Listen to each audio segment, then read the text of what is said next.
radio for the masses. Headline edition, July 8, 1947.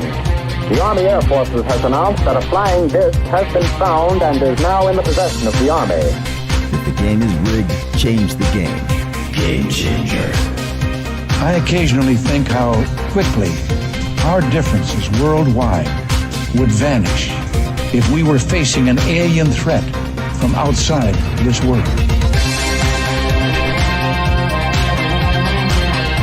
This is Fade to Black with your host, Jimmy Church, on the Game Changer Radio Network and KGRA, the Global Radio Alliance. I need your help to get to the year 1985. You're listening to Fade to Black with Jimmy Church on the Game Changer Network.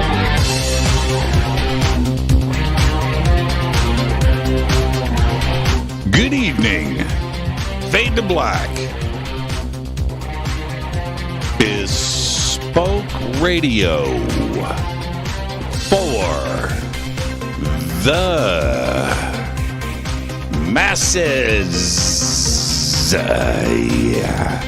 Today's Tuesday, January 4th, 2022. 4 days into the new year, only 361 days left. We are live from a bunker somewhere in the middle of nowhere, a total undisclosed location. But it is beautiful in here. It is. It really is. It truly is. I would like to welcome everybody listening all around the world, all across the United States.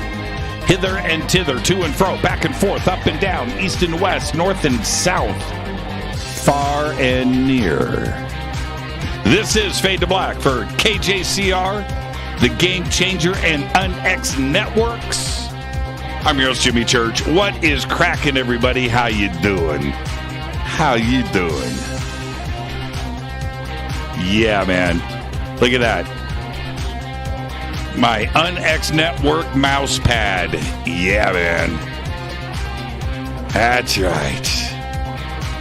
Got me an UnX Network mouse pad right there. Got me a Mies on it. I do. How you doing? It's our first week on the air in 2022. Standing out in front of the house today. And Gardner was here. I was outside talking to the gardener and stuff. And the gardener, who is doing his thing, must have thought I was the weirdest. I literally went like this. It's 2022. And I got the sun in my face and I and it was spontaneous. It was emotional. It was real. And I don't know what came over me, and it just happened, and I did it. And, yeah, my gardener's out there raking, and he just kind of looks at me, smiled. And I thought, man, that's a strange Caucasian. So there you go. All right. I'm your host, Jimmy Church. Tonight, killing it this week here on Fade to Black. Just an amazing week. And tonight, Don Schmitt is here. And I got to tell you, he's back to talk about, what I wanted to talk to him about. And it was kind of a mutual thing. It all came out at the same time. Where's his head at, with 2022 and the UFO question? And which also means that, with Don, we can talk about just about anything. And we're going to do that tonight. And I really look forward to it. He's one of the coolest people that I know. I hope he's listening right now. Well, maybe not. In that I've spent a lot of time with Don over the years. And when you get to know Don Schmitt, and it's easy enough to do if you just approach him and sit down and talk, and you just find out very, very quickly that this is a good soul, This man is pure. I mean, he is just as cool as the day is long. So I'm really looking forward to it. I miss Don. I haven't talked to him. It's been about 6 months since the middle of the summer, and it was great. We'll mention this on the air, but so Don and I, every night at the show starts at 7. At 6:30, the tradition here is at 6:30 we do a sound check with every guest for a couple of minutes, and then it's quick. I just want to make sure everything's cool and we're good. So Don and I start the sound check, and 25 minutes later, I look up. I go, Don, I gotta start the show. Okay, Jimmy. It's just that's Don. I can just sit and just talk with that man forever. He's the absolute very best. So tonight, Don Schmitt is here, and tomorrow night, Chad Kalick. He's back. He's got a new film out. It is called 74 Minutes. We will be discussing all of that tomorrow night and where you can go and see the film. And then Thursday night, Linda Moulton Howe, and discussing disclosure in 2022. A huge week here on Fade to Black. All the weeks are huge, but just a great week for me personally here on the show. All right, so which means no Fader night this week.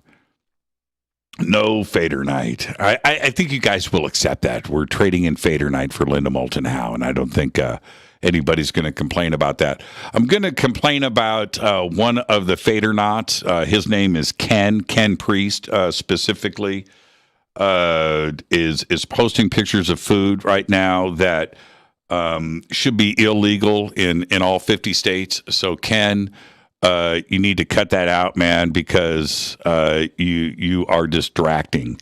Starts off, look at that, man. Oh. He posted a picture earlier today of a breakfast sandwich that was, and I'm not making this up, it was sausage and eggs on a glazed blueberry muffin. Now, glazed blueberry biscuit. Now, picture that in your mind for a second. That's perfect. Okay, but it wasn't sausage and egg on a glazed blueberry biscuit. God, it's just so many stages of wrong. I just can't even get into it. It was this tall. It was glorious, man. It was absolutely glorious. A glazed blueberry biscuit, sausage and egg. Ken Priest, man. You're the best, Ken. You are nothing but... There it is right there. Thank you, Cassandra. Oh, Ken just reposted it. And here it is. Oh, man. There are so many levels of wrong in that. It's just right. Look at that. Oh, man. Man. Ken, you are the best. Ken is trouble. You need to follow Ken. Ken, you can follow him at Ken Priest. Right? I believe that's his real name, actually.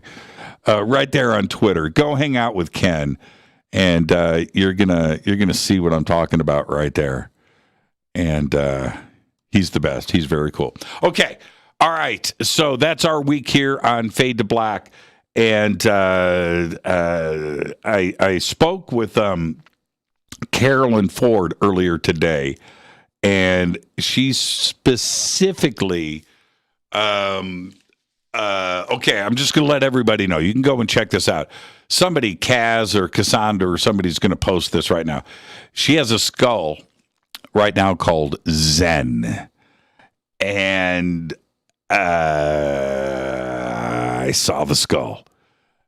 And I can't describe the beauty of this skull. Totally unique.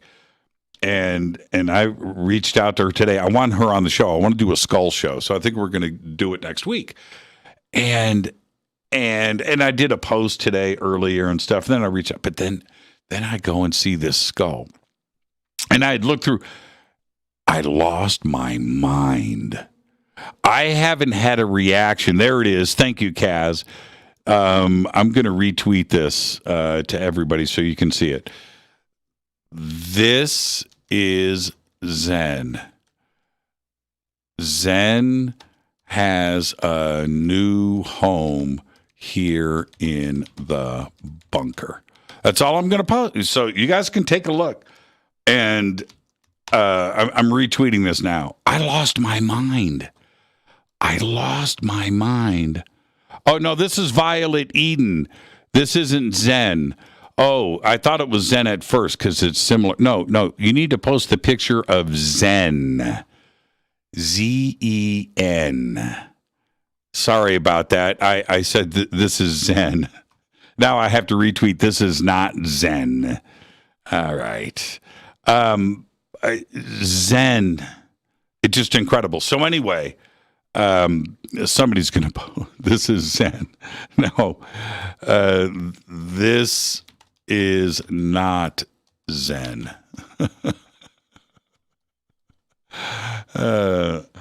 Okay, I had to post that. Somebody else posted, maybe Zen was taken down off of the site. Okay, and normally she leaves them up. And so, can I delete this tweet? How do I delete? Can I delete my own tweet? How do I do that? Wait a minute. Oh, is it right here? Okay, delete. Okay, I just deleted. Okay, so there you go. Where am I at? Go to EinsteinTheCrystalSkull.com and look up Zen. And you can fall in love if you want, but you're too late. Zen is incredible. I think we're going to have Carolyn on the show next week. I want to do a show with Caroline where we discuss everything about crystal skulls, the type of stones, the type of crystals, and what they do, and how to collect, and what is an Einstein skull? Who is Einstein? Because she has the baby Einsteins. What are those? Then she has the regular skulls. And what is going on? I just want to do a crystal skull 101. And there's Ken Priest right there. Thank you for that, Drew. Drew Banky has posted a picture of him and Ken Priest. So we're going to do that next week. Go to EinsteinTheCrystalSkull.com and promo code Jimmy. We'll get you 10% off of your Crystal Skull order today. She reached out and said, thank you, Jimmy, and thank you for the support. And thank you to the Fainernauts. And so I'm just passing that on. She really, really appreciates this community of ours. Follow me on Twitter at JChurchRadio. The Sandbox is hashtag F2B on Twitter. Let's get to the breaking news. A meteor that caused a loud boom heard in western Pennsylvania on New Year's Day exploded in the atmosphere with a blast equivalent to 30 tons of TNT and weighed a half a ton. NASA announced all of this yesterday. The sounds were heard a few minutes before 11:30 a.m. Eastern Time on Saturday. Had it not been cloudy, the fireball would have been easily visible in the sky as it broke apart. NASA said that the blast would have been about 100 times the brightness of the full moon. Absolutely incredible. Now, the Anadolu Agency reports that a 2-inch marble statuette has been unearthed at central Turkey's Neolithic site called Katalavoyuk by a team of researchers from Anadolu University. The site dates back 9,000 years, and the 8,500-year-old carving looks like a reclining man on the back of an animal. He's kicking back. He's like this. It's crazy. 8,500 years old. Earlier today, at 11:59 a.m. Eastern Time, 1 minute before noon, the fifth and final layer of the James Webb Space Telescope Sun Shield was fully tensioned, marking the completion of the Sun Shield deployment. Remember, the James Webb Space Telescope is the world's largest, most powerful, and most complex science telescope ever built. Everything is working so far. Well, okay, it was announced today, so I'm just going to share this with you. Canada, specifically Quebec. Quebec Prime Minister Francois Legault. His administration is expected to announce a new requirement for proof of vaccination at liquor stores and at cannabis stores. That's right. All of this announced in the Journal de Montreal. And minor details of the latest mandate, such as whether to require the passport at entrances or the cash registers, are still being ironed out. The new vaccine requirement at liquor and cannabis stores will only apply to shoppers. Employees of those stores won't be forced to be vaccinated. That doesn't make any sense. And those employees can buy whatever they want. And yes, they're hiring. Gotta have a vaccine passport to buy weed in Canada. That is nuts. Let's get this show cracking. Happy birthday to today, Rammstein's Till Lindemann. Today, 59 years old. Dude is twisted. Great singer, though. Guitar God, John McLaughlin. Today, 80 years old. REM's Michael Stipe. Today, 62. Our dead guy's birthday today is Sir Isaac Newton. 1643 to 1727. Isaac was a mathematician. He was a physicist. He was an astronomer. He was a theologian. He was an alchemist. He was an author, widely recognized as one of the greatest mathematicians and physicists of all time. He was a key figure in the philosophical revolution known as Enlightenment. His book, The Philosophia Naturalis Principia Mathematica, first published in 1687, established classical mechanics. He formulated the laws of motion and gravity that formed the dominant scientific viewpoint until it was superseded by the theory of relativity. Isaac died in his sleep in London on March 20th, 1727, at the age of 84. On this day in history, OTD, 1974, President Nixon refuses to hand over the tapes. That's right. He would resign from office in disgrace 8 months later. Fader fact. Okay. I have the best facts in the world.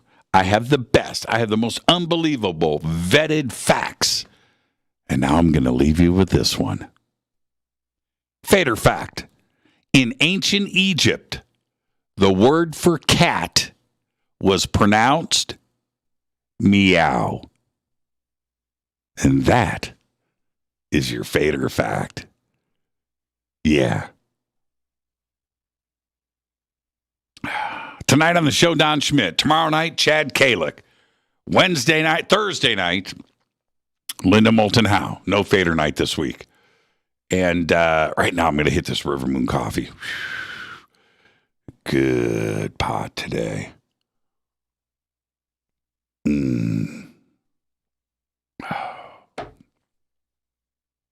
Goodness gracious. Yeah, there it is. Is that it? No, that's not Zen. That's not Zen. I want to see Zen. Stephen, that's an amazing skull right there. No, I want to see Zen. Can somebody post a picture of Zen? Stephen, that's an amazing skull. I want to see a picture of Zen. Is she no longer on the site? Did they take Zen down? Let me see. That's not Zen. Oh, this one is Zen. Who did this? Kaz. That's Zen. Unbelievable skull. Okay. permalated quartz. Anyway, Zen. Going to be in the bunker soon. All right, River Moon Coffee, rivermoonwellness.com. The links are over at jimmychurchradio.com. Just click right there throughout social media. River Moon Wellness. Promo code F2B Blend. Best coffee in the world. Truly the best coffee in the world. So,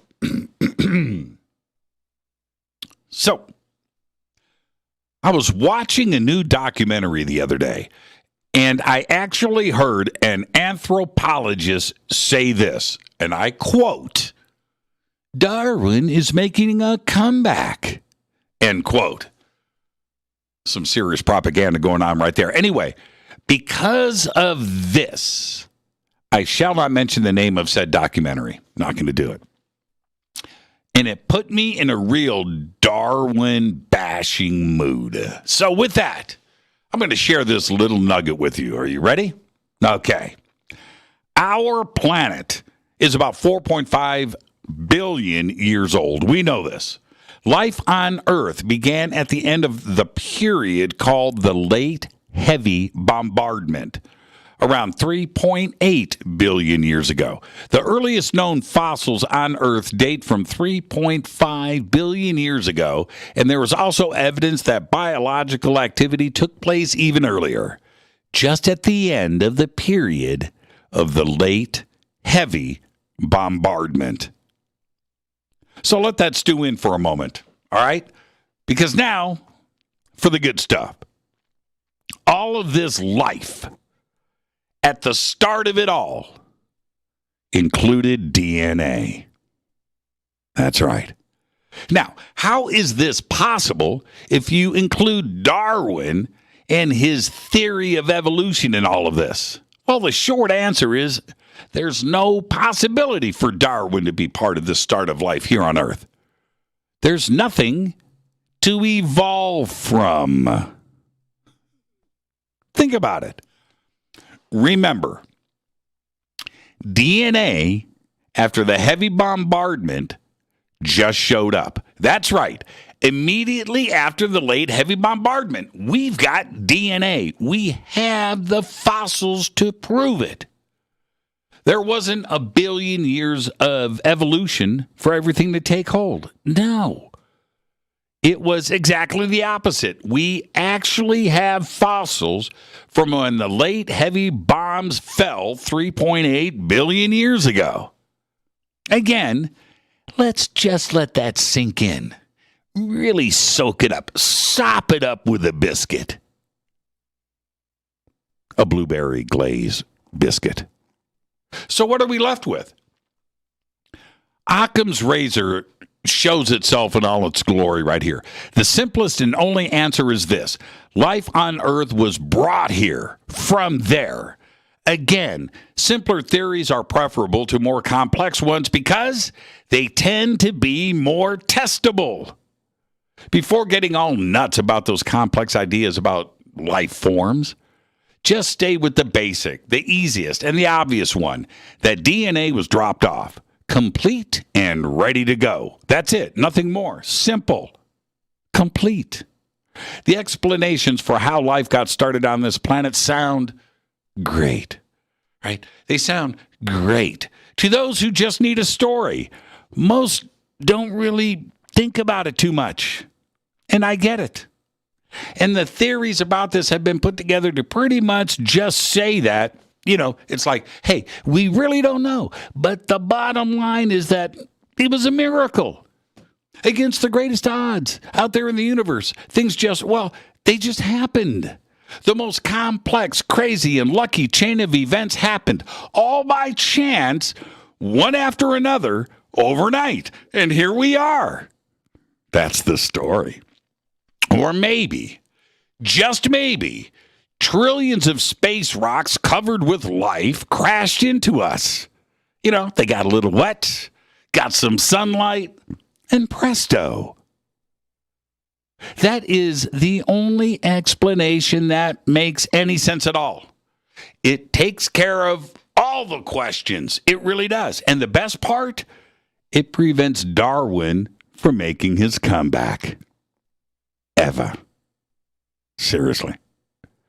So just to review, our planet is about 4.5 billion years old. Life on Earth began at the end of the period called the Late Heavy Bombardment, around 3.8 billion years ago. The earliest known fossils on Earth date from 3.5 billion years ago, and there is evidence that biological activity took place even earlier. Just at the end of the period called the Late Heavy Bombardment, Earth was seeded with DNA during the Late Heavy Bombardment. That's it. Any questions? I didn't think so. Carry on. I'm your host, Jimmy Church. This is Fade to Black. This is our first week of shows for 2022. And tonight, Don Schmitt joins us. We're going to be talking about the UFO question in the new year. Tomorrow night, Chad Kalick is back. He's got a new film out. It is called 74 Minutes. We're going to talk about that tomorrow night. And Thursday night, Linda Moulton Howe discusses disclosure in 2022. I'll say it again, which means there's no Fader night this week. Yeah, right? All right. I'm your host, Jimmy Church. This is Fade to Black on the Game Changer and UnX Networks. Race Hobbs. I'll be right back with Don Schmitt after this short break. Stay with us.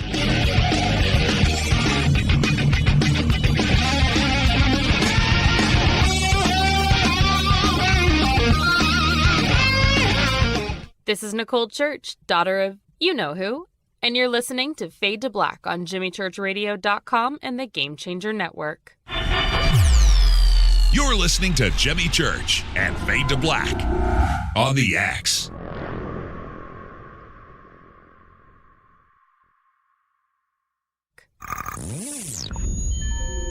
You're listening to Jimmy Church, Fade to Black. Fade to Black will now pause for alien identification. The station that talks the net. Introducing the Game Changer blend from River Moon Coffee that delivers a customized blend made specifically for the Fadernauts. If the game is rigged, change the game. It's a bolder cup with some bite. Game Changer is the coffee of choice for those that prefer an organic dark roast that is slightly lighter and milder, but it's still dark. With wild notes of pecans and chocolate with a rich, balanced, full-bodied cup that is roasted to perfection for a great coffee to start your day, as an after-dinner coffee or anywhere in between. Artisan, small batch roasted to perfection. USDA certified organic, all River Moon coffee is freshly roasted and packaged in the USA. Just go to rivermooncoffee.com or click on the banners over on our site and use the promo code F2B Blend for 15% off of your order today. rivermooncoffee.com. This is the only way forward. This is Fade to Black. Make contact.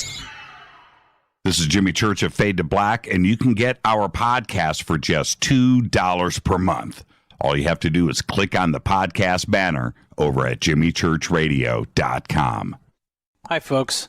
It's troubling times, and fear is pushing emotions, which in turn pushes health the wrong direction. Do you ever get an ache because life is uneasy? Try Life Change Tea at getthetea.com. Life Change Tea works on your digestive tract, helping to move food through quicker and comfortably so your health is spot on. Life Change Tea may not help with world issues, but it will help with your digestive issues.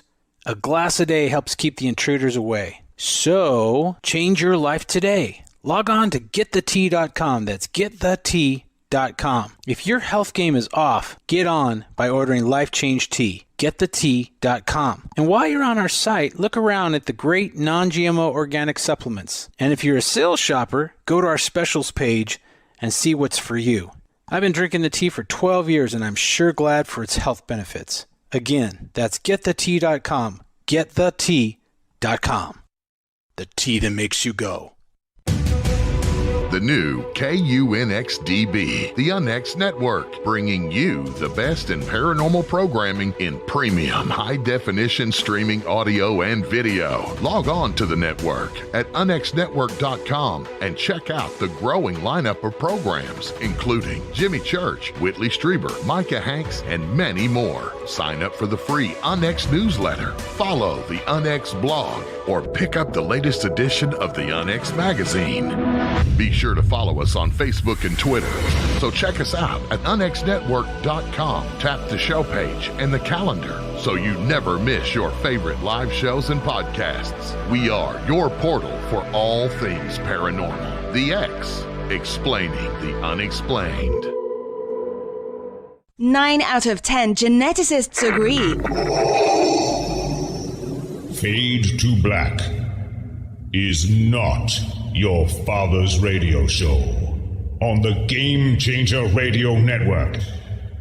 Hi, this is Rob Reiner from Anvil, and you're listening to JimmyChurchRadio.com. What's up? I'm Chris. What up? This is Cal Massey, and you're listening to Jimmy Church Radio.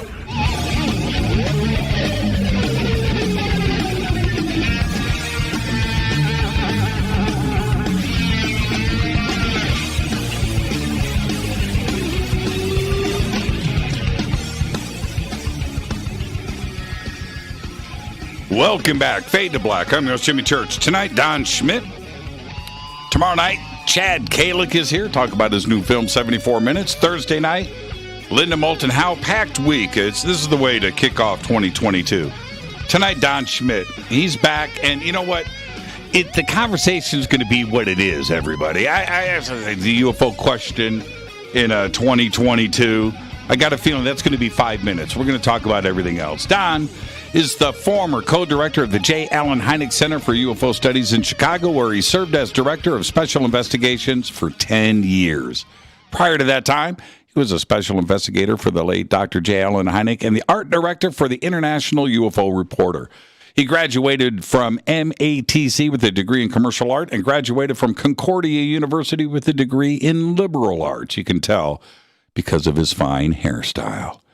He is the author of hundreds of articles about UFOs, as well as a co-author of 6 best-selling books about the crash at Roswell, The Truth About the UFO Crash at Roswell, Witness to Roswell, the revised edition, Inside the Real Area 51, great book, I have it, The Secret History of Wright Patterson, I have that book too, and Coverup at Roswell, I have that one as well.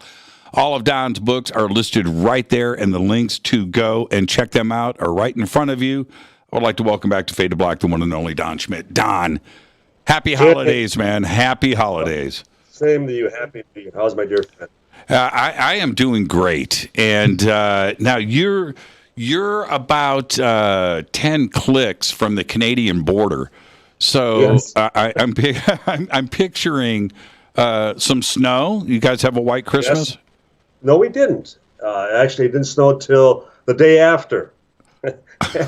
It's been bitter cold since. We've been around 0 nighttime, but extremely windy for the last month. Gale force winds almost on a daily basis. Tomorrow again, winds at 45 miles an hour. So typical Wisconsin in January. Now, I want you to answer. You're always honest, but you need to answer me honestly. Is there anything colder and more painful on this planet than Lake Michigan winter air? No. There's not. There's just simply that's it. And I can't imagine. And I've only been there a number of times, like the Upper Peninsula of Michigan.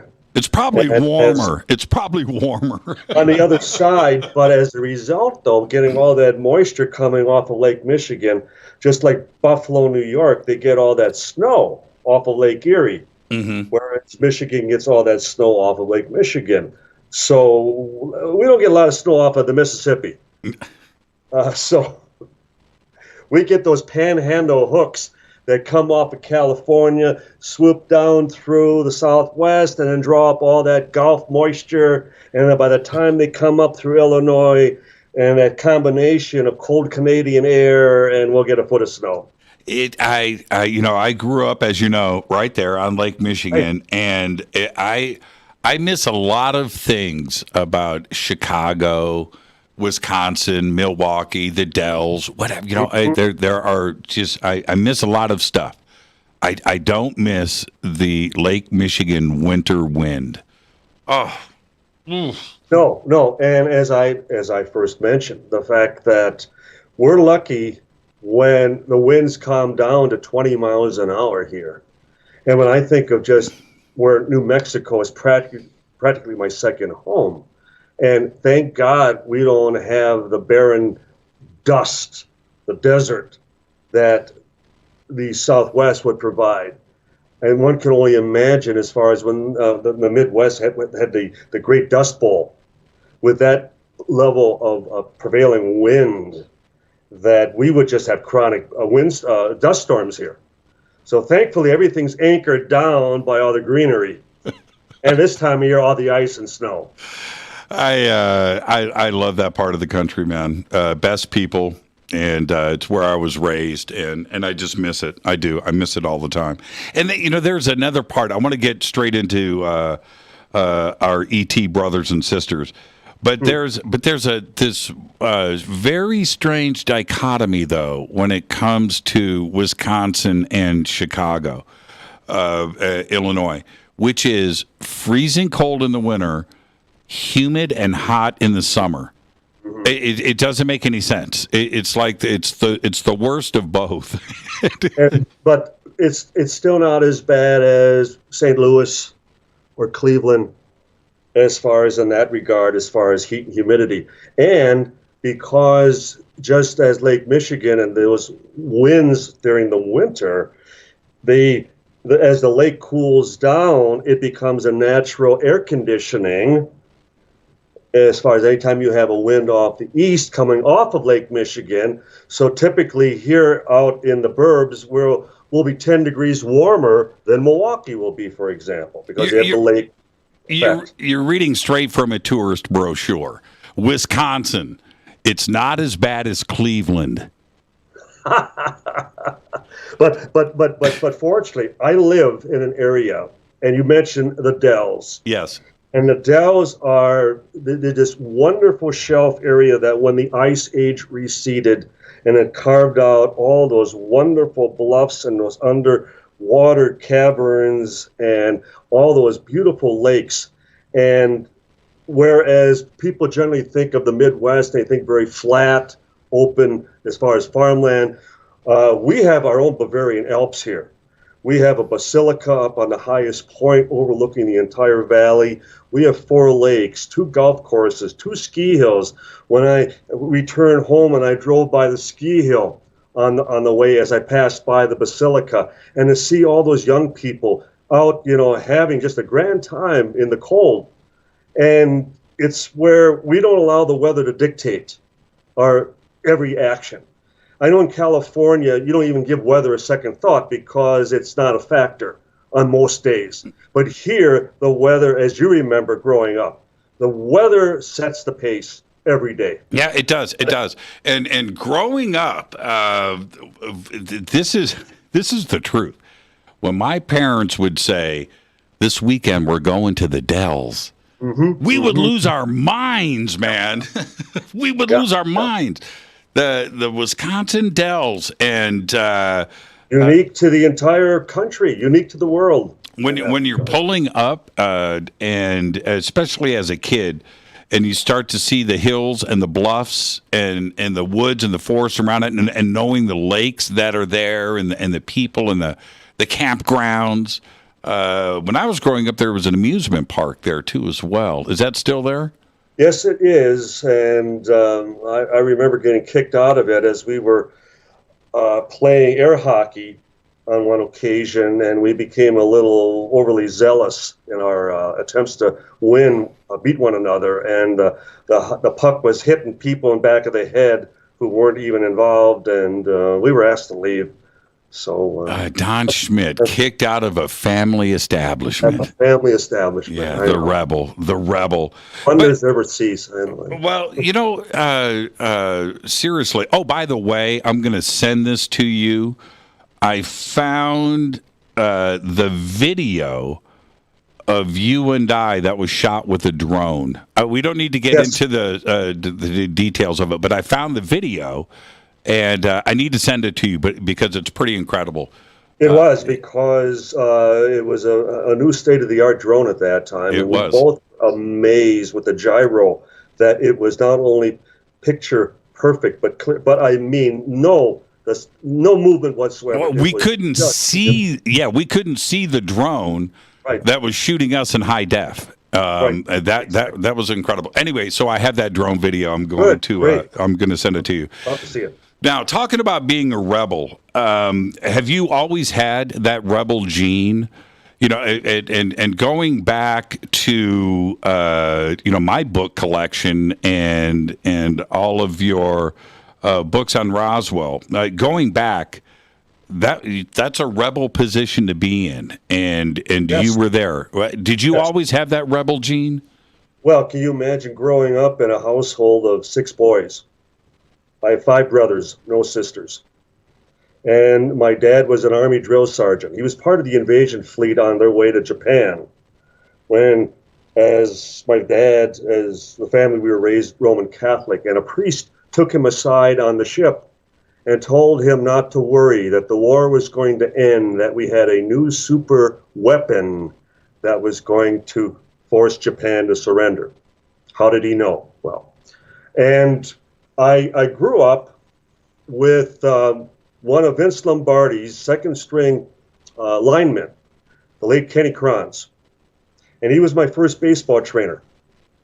And so I got to meet all of those legendary football players, Bart Starr, and as far as Forrest Gregg, and Boyd Dollar, and Paul Horning, and Fuzzy Thurston. So between my dad as a drill sergeant and Lombardi, I have a lot of Lombardi drilled into me.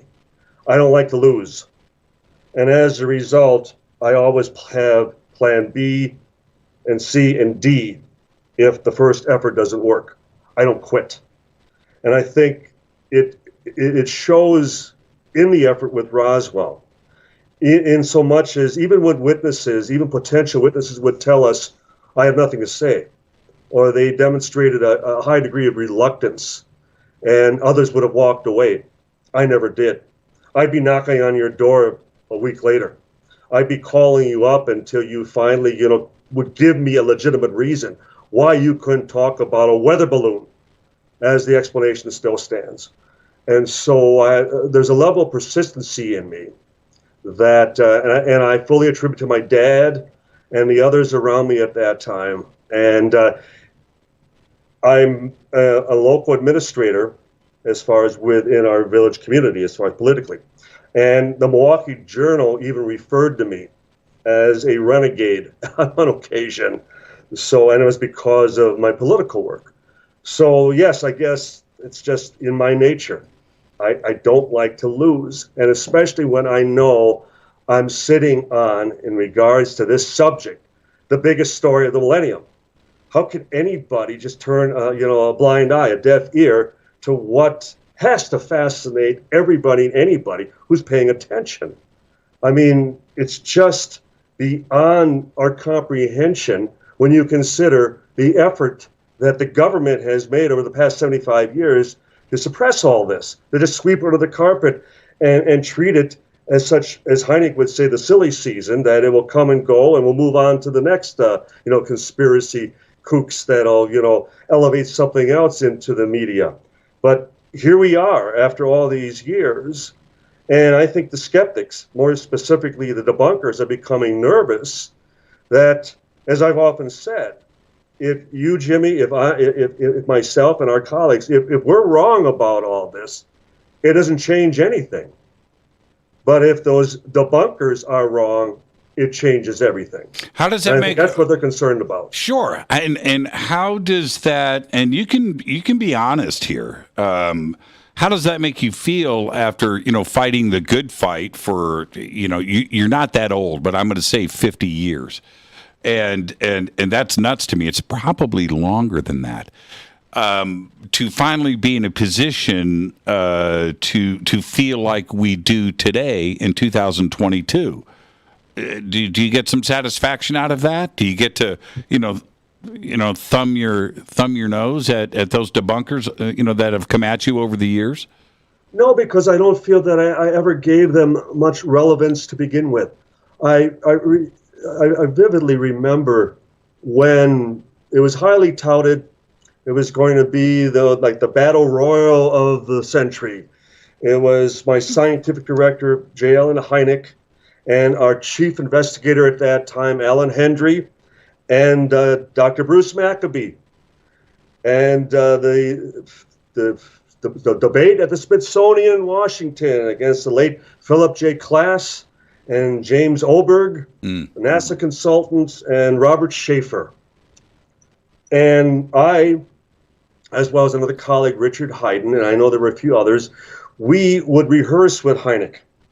In other words, we staged as far as the debate, and we would be at the Hynek residence down on Ridge Avenue in Evanston, Illinois, right down from the Evanston Hospital, and we would get him, we would prep him. It was like we had him in the gym. I wasn't concerned about Maccabee, I wasn't concerned about Hendry, but it was Allen, it was Dr. Hynek that had to come out of this shining like never before, because he had just participated in a debate with the late Carl Sagan, and it was god-awful. Hynek came out at that debate, and it was like Don Knotts. I mean, he stood there at the microphone with his notes, and he shook, and you could hear the paper rattling, and he was hemming and hawing, and when he finished his opening remarks, and then Sagan comes out as a polished entertainer and not a single note card, and he takes the microphone and he steps in front of the podium and leans down on it, and, well, now let me tell you what's really going on. And we couldn't let that happen again. And so one of the things that we had coached Hynek as far as in this debate, that whenever something really didn't matter or cause as far as any relevance towards the subject matter, he was just going to respond, that's irrelevant. That's irrelevant. I don't care what point you're making. That's your opinion. Let's deal with the statistical analysis of this phenomenon. Let's deal as far as with the cases that Blue Book examined when I served as the scientific consultant. I mean, you can theorize all you want. You have preconceived positions as to what UFOs are. But I walked the walk. I was there. You were not. So what you're saying matters not to me. And so, that, Jimmy, in all honesty, I think I carry that, and I have all these years. I've debated all these people, and the point is, I make my case, and again, all you're going to voice is a reaction. You cannot provide anything that you've ever done to solve the case one way or the other. And as a result, I'm sorry, why are we in the same ring together? Right. Why are we in the same room debating this? Because you're just voicing position opinions, nothing more. There's a very unique, and you just touched upon this, there's a very unique position here that is not taken enough. When a debunker says, especially like a Philip Klass, says, prove to me that UFOs are real. You know what the answer to that is? Prove to me they are not. Precisely, Jimmy. Excellent. Exactly. And that is finally being stated, and I'm glad that you are making that public as far as a position known, because that's the mistake that was made and has been made all these years. You're demanding that I prove to you they exist. You prove to me they don't exist. Exactly. You prove to me that every one of these case reports involved a conventional explanation.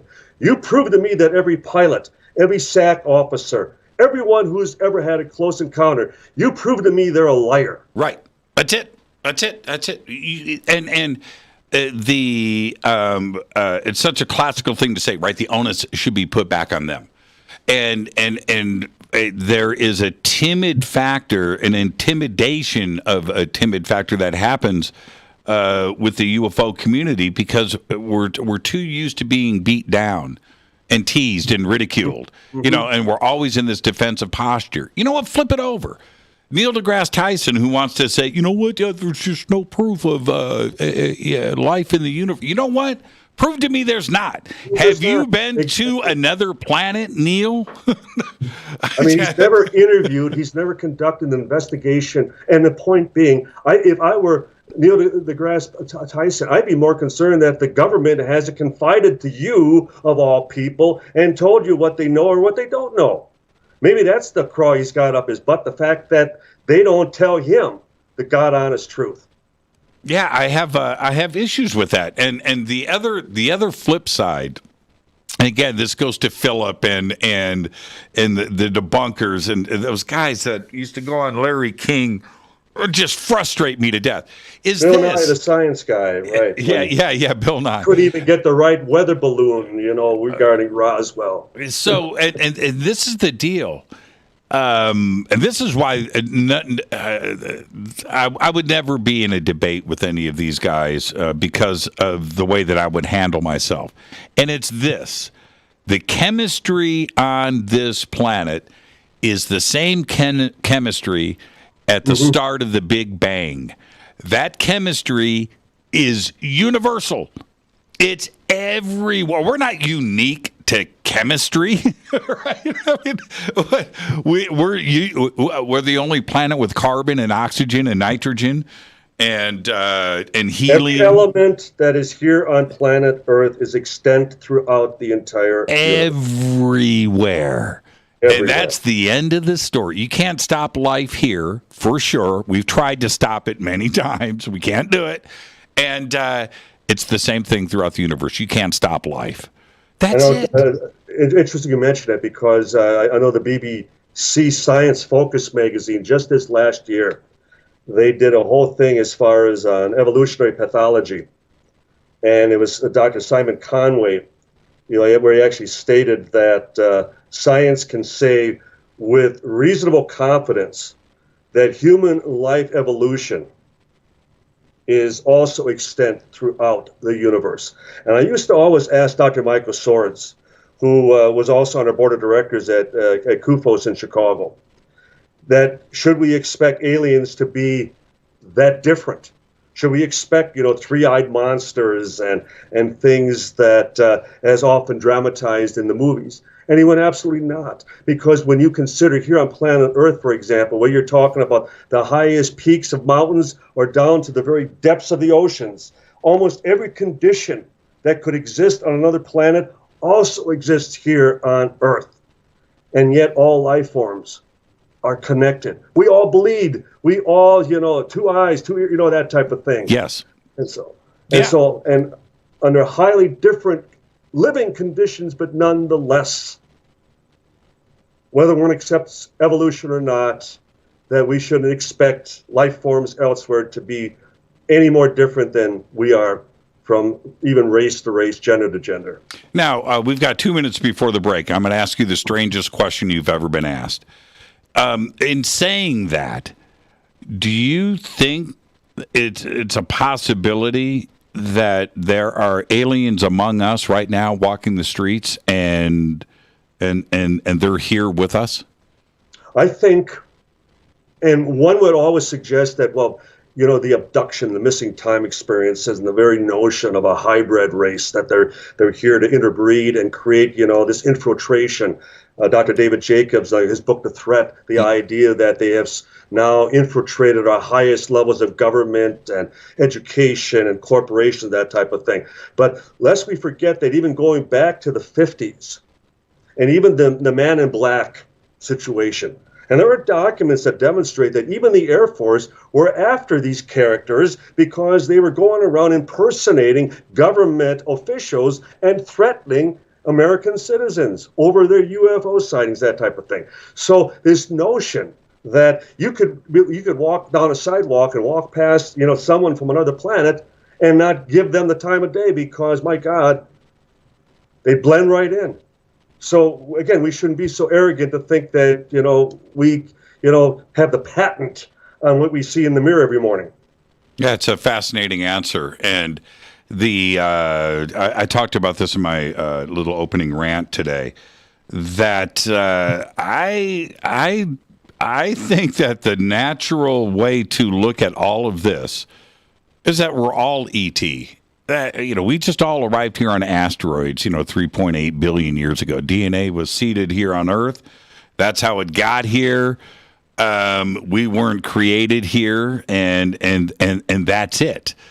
And I'm okay with that. So if DNA was brought here on asteroids, and it's going on,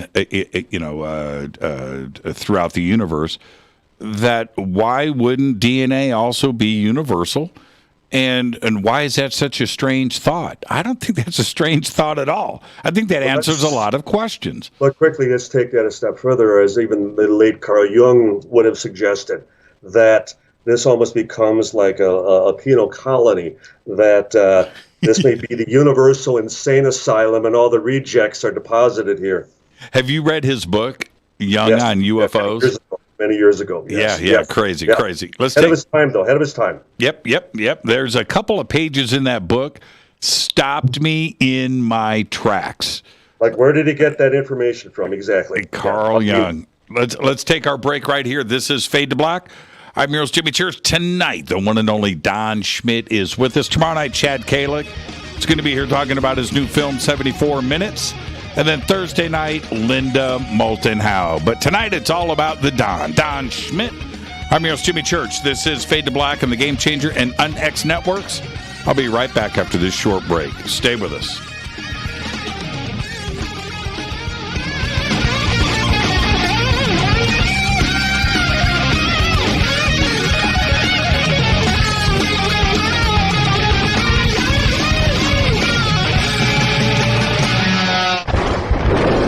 This is Fade to Black with Jimmy Church on the Game Changer Radio Network. Your 1 million gigawatt paranormal powerhouse, KUNX-DB, VX. This is Billy Carson with ForbiddenKnowledge.tv. Forbidden Knowledge TV has just reached its 1-year anniversary. That's right. 1 year. And as a show of appreciation, we are giving all new subscribers a free 30-day trial of ForbiddenKnowledge.tv. That's 30 days to binge watch thousands of movies, documentaries, conferences, workshops, lectures, yoga classes, meditation courses, and so much more. So log on to ForbiddenKnowledge.tv from your computer or mobile device, or get the Forbidden Knowledge TV app on Apple TV, Roku, Amazon, iTunes, or Google Play today, and use coupon code 30daysfree. That's coupon code 30 days free on ForbiddenKnowledge.tv today. Because you never got that pony you always wanted. Damn it. Jimmy Church and Fade to Black on the Game Changer Network.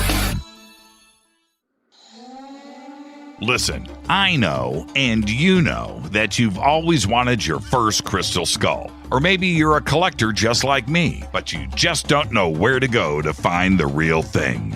Then I met Carolyn Ford over at EinsteinTheCrystalSkull.com. Carolyn is the guardian of Einstein, one of the most respected ancient crystal skulls in the world. All of her unique skulls have been imprinted sitting with Einstein in his sacred lodge and are carved from the finest gemstone and materials. Imprinting is the process of receiving the ancient wisdom from the master skull or master computer. Einstein, the ancient crystal skull. To see Carolyn's current collection of crystal skulls, just visit her store at EinsteinTheCrystalSkull.com or click on the banner over on our site. Don't forget to use the promo code Jimmy at checkout to receive 10% off of your order today. That's promo code Jimmy. Finding your first or next crystal skull is easy. Just visit EinsteinTheCrystalSkull.com. When you take the beans from Central America with dashes of Indonesian and African mixed in and then roast it to the dark side of Fade to Black, you create the ultimate brew of fringe. Introducing the Fade to Black blend from Rivermoon Coffee. Yes, Rivermoon's darkest customized roast was created for the love of Fade to Black. The alchemy of masterful roasting and smoking the beans is in every sip of this full-bodied, dark Java. I need my coffee dark, deep, with distinct bittersweet chocolate highlights, just like the bunker. Leaning further into the darkness of the roast is Fade to Black blend from Rivermoon Coffee. Just click on the banner at jimmychurchradio.com and use the promo code F2B Blend for 15% off of your order today.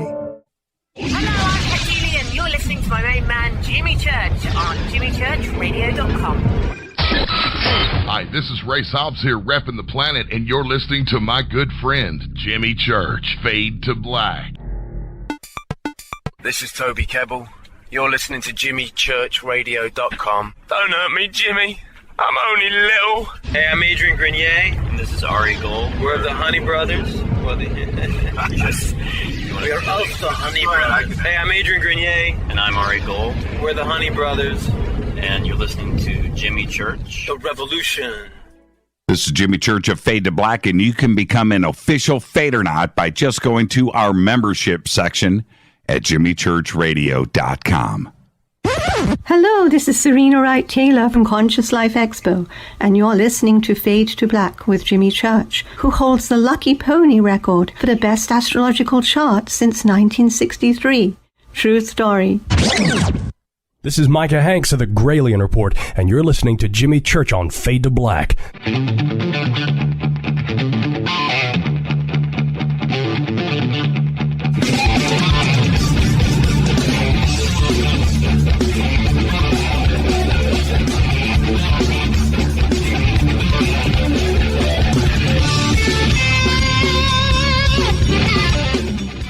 Welcome back, Fade to Black. I am your host, Jimmy Church. Tonight, Don Schmitt is with us. Goes without saying, every conversation with Don on Fade to Black is the best ever. We got a lot. The bar is set high. Don, the pressure is on, my man. The pressure is on. The outlook, I just have to ask you directly, the outlook going into 2022, first take is the media. Are they going to keep their foot on the gas when it comes to the UFO question? We observed that after the Pentagon report went to Congress in June, where everything had been building up as far as with the hope that we might have a disclosure with even a small d, that there would be some revelation. That was certainly the impression many were presenting. And after it failed, in that, what was it, 7-8 pages, 144 cases, 143 that they couldn't explain, and the only details they provided were on the one involving the balloon. So we don't know anything more than we knew beforehand. But we observed how the media attention, how they moved on. They went to the next fire, the next terrorist attack, that type of thing. And unfortunately, we allow the media to dictate the news. They're not just reporting it, they're in many ways writing it. And if that's the case, then we need to provide them with material to keep this going. It's one of the things that I'm calling on all my colleagues, yourself included, that what we need to champion is the fact that in the face of potentially could be a major breakthrough, in that for the first time, we have not just lone officials, lone politicians like Barry Goldwater asking General Curtis LeMay, I want to see the Blue Room at Wright-Patterson Air Force Base, or the late Congressman Stephen Schiff of New Mexico representing his constituents in New Mexico. And These are lone individuals who are knocking on the door and they're being told, go away. Your one individual concern means nothing to us. But this is the first time, Jimmy, that we have an actual, as far as Senate Intel Committee, that is saying, we're going to serve as an oversight. We're going to dictate terms. We're going to demand to see briefings. We're going to have reports, albeit it's going to remain classified. Very little is going to trickle out to the public because we want to maintain control. I think the problem with the government too often is when things get leaked, things get muddy, and as a result, it's a flip of the coin. But what we have to push for more than anything else is congressional hearings. That if enough congressmen finally say this is a 75-year cover-up. They have been suppressing the truth all this time. Who are they to tell us there's nothing there when for 75 years they've been investigating something and obviously something is very much there. There's a there. We have to provide all the potential whistleblowers, the pilots, the crew, the ship's captains, the tower operators, SAC officers, for the first time, an opportunity to testify in public without reprisal, without fear of loss of pension and benefits and imprisonment.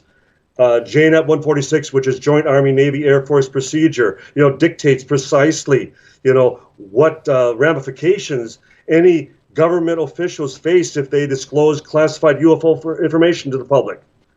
This needs to be abolished. And Congress has that power. They can provide immunity.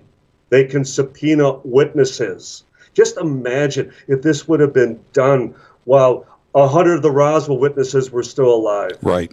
And just imagine if we were having the citizens' hearing in Washington today, and we could invite these actual officials to come hear firsthand from witnesses, from researchers, from all over the world, demonstrating that this isn't just an American phenomenon, this is global.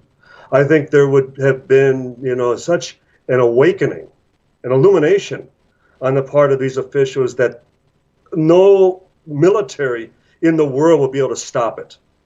Because once that dam breaks, and so that's what we can champion, that we push harder than ever, that you have to provide these people with an opportunity to go on the record and tell you. In other words, we're not going to recommend any books. We're not going to recommend any researchers. You need to talk to the very people who've had these encounters. And we can take you by the hand, we can name names, but you have to provide them with this opportunity. The question that I hear, it still comes up, something that you are quite used to hearing, is how is it possible to keep something like this a secret? And immediately I point out Roswell, because between 1947 and 1980, I want anybody to show me where Roswell was mentioned in the media. It doesn't exist. It was the most efficient cover-up that has ever taken place.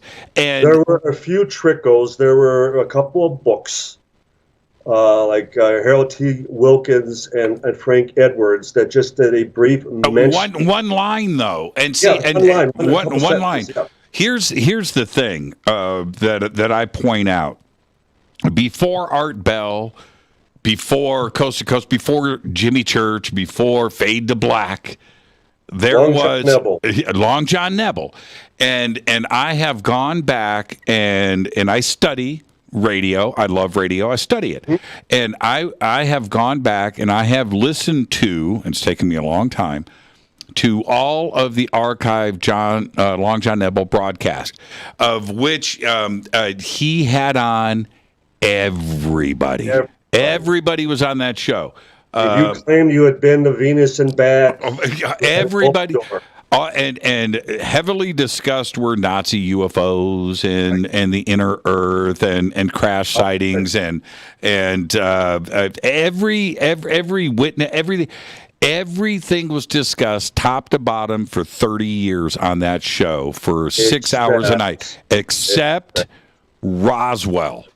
Correct. It's the most complete UFO archive, the historical record, right? It's Long John Nebel's show, The Party Line. Nobody mentions Roswell.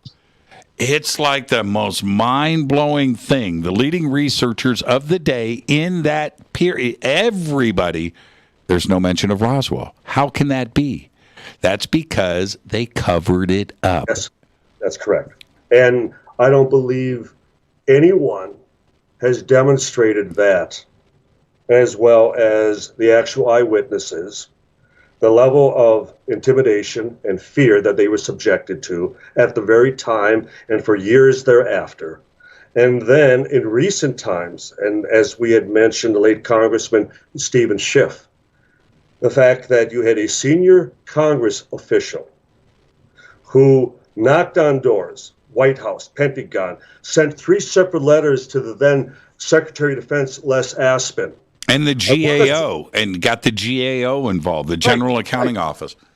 I want to see the files. I want to see the records. And they're basically told, go take a hike. And isn't it the irony that since then, you have former presidents, you have senators, congressmen, you have former Governor Bill Richardson of New Mexico wrote one of the forewords to one of our books. You have astronauts like Edgar Mitchell, who grew up south of Roswell at that time, knew many of these officers who were stationed at that first atomic bomb squadron base in the world, the elite, the best officers, the best pilots, crewmen in the U.S. military at that time. If you swept the broom on that base back in 1947, it was because you were the best sweeper in the entire U.S. military. And you all had a top security clearance the atomic bomb. And the idea that after all these years, the United States government is saying, yeah, but they couldn't recognize something a 5-year-old child would have recognized in short order. That's right. Wood, rubber, sticks, string, and tape. I'm sorry, you lose me right there. You've lost the argument. You can try to, again, you prove that because you cannot come up with a single witness to that effect. Not one. Not one. And taking Roswell out of the picture, you had the entire state of New Mexico had the smartest scientific minds in the entire world were all there. Yes. That's it. Including the ones they just brought over from Germany, all of the fall of Berlin, and the fact that within recent years, we have named names. We're finding the families. We're finding the doctors who took the deathbed confessions from members of Paperclip, former Nazi scientists who were brought in the Roswell to look at the wreckage to see if they could identify what our American military had never seen before. I want to back up for a second. I left 2 names off of that list that I was just fascinated with this.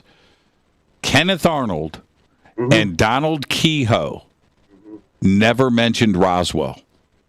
No. How is it possible? Donald Kehoe, who got cut off of CBS television mid-sentence, right? And Kenneth Arnold, who these 2 guys were on every TV show, were on every radio show, writing books, speaking, touring the country. That's what they did, and brought up every significant case, all of the proof, everything that they want, going back to Kenneth Arnold and Seattle. Never mentioned Roswell. It's crazy. It doesn't make crazy, sense. But as you said, the cover up and the risk that they took in trotting out a weather balloon and hoping that it would stick, hoping that the press would accept it. Now, keeping in mind that post-World War II, the military walked on water, that if they told you sky was red, it was when you red. looked up and you believed it. Yeah, it's red. Yeah. And so all they had to do was say, trust us. We haven't let you down before. And we wouldn't, make this up if it wasn't true. They built up the straw man. They first put out the press release, claimed they actually got one. They captured a flying saucer. 5 hours later, our mistake, we blew it. It's nothing more than a weather balloon device. Okay. And no reason for Kenneth Arnold to say a word about it after that fact. And I think with Donald Kehoe, as you mentioned, when he was the director of NICAP, the National Investigations Committee on Area Phenomenon, they fed him, the Pentagon fed him a lot of mundane cases. And I think to keep him distracted. I mean, he wrote, wonderful books on the subject. I mean, as far as he was a true champion from the very get-go. I mean, since, from 1948 thereon. But he was chasing down all these military cases, but they weren't the hardcore. They didn't involve occupants. They weren't crash retrieval cases. And as a result, you go back through all the NICAP files, as we have, there's no mention of crash retrievals that were taken seriously. NICAP had a very negative position about such possibilities. In fact, if you were to look into Kehoe's actual position on flying saucers, he believed they were unmanned probes. See, he didn't accept the occupant reports either. He just felt that it was stretching it beyond the idea that it's enough to just demonstrate we're being visited from another planet without pulling pilots inside as well. And so that's I would say that's the main reason that Kehoe didn't mention Roswell. Not only because it was effectively covered up, but that as far as he was concerned, crash retrievals don't even go there. Well, but back to my point though, and then I want to move forward to 2022. Long John Nebel had a vast amount of knowledge, and he would have 4 or 5 guests on. It was called the party line, so they would all sit around and talk about these things. And he had Arthur C. Clarke, everybody on the show. But and he would ask some pretty amazing questions. They had a switchboard. They would take calls in the 50s. They had a whole bank of operators there plugging in cables, taking phone calls. Anyway. Nebel never asked Kehoe about Roswell, and he never asked Kenneth Arnold. And I bring up Kenneth Arnold and Donald Kehoe because they were a repeat guest on the show. They were on the show all the time, and I've listened to each one of them. I'm trying to pick that up, that little Roswell nugget, and not even Nebel brought this up, which brings me to 2022. Why all of a sudden is the government our friend? Mm-hmm, what's going on with that? And I would advise that once again, we need to consider who we're going to bed with right now. And we're talking about the very people, the very arbiters of the cover-up for the past 75 years. Why now? What has changed? Why should we trust them any more today than they did at that press conference when they switched the actual material and substituted a weather balloon and said, ladies and gentlemen, those morons over in Roswell couldn't recognize a weather balloon? Well, I'm asking you the question, Don. Why? Why now? I asked that very question, Jimmy. I can't answer that. I don't know if it's for distraction. I don't know if it's because I'd like to believe, for example, and I know we've talked about this before, that this time it's the Navy. And anyone who's done any research on the subject realizes that naval intelligence is at the top. We talk about Air Force intelligence, where they're down here in the middle. And they only have as far as surveillance and control over as far as sovereign airspace. We're not going to be retrieving information on a global level the way the Navy would have just that global surveillance. And as a result, it's long been suggested that the Navy has been the true investigation of the phenomena. So let's go back as far as when Project Blue Book, the most famous of the three official investigations, Project Sign, Grudge, and then Blue Book. And when Blue Book was declassified in 1977 during the Jimmy Carter administration, and we're looking at over 13,000 cases, and we're going, well, this was the official United States government investigation on the UFO phenomenon. And it's like, where are all the Navy cases? Where are the Army?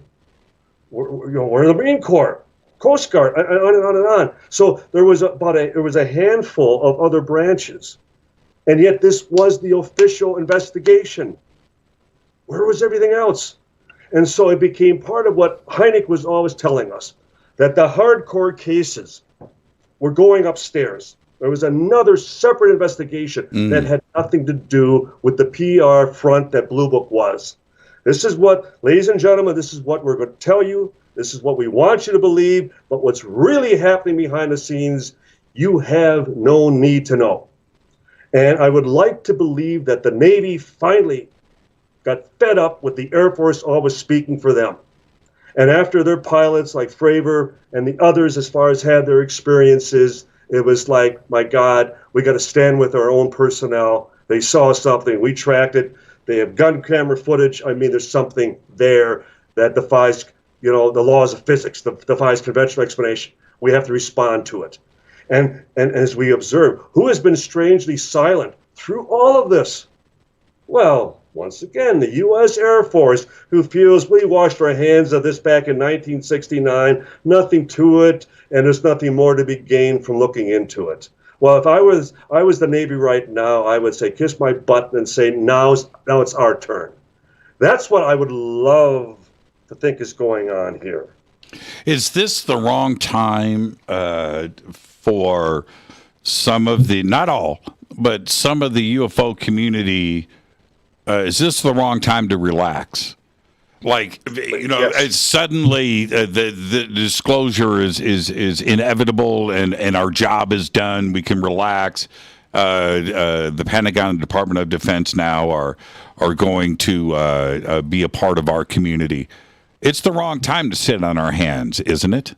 Totally. And that's why, as we were talking earlier, that we need to put the pressure on that for once, let's take this away from the Pentagon. Let's take this away from the military.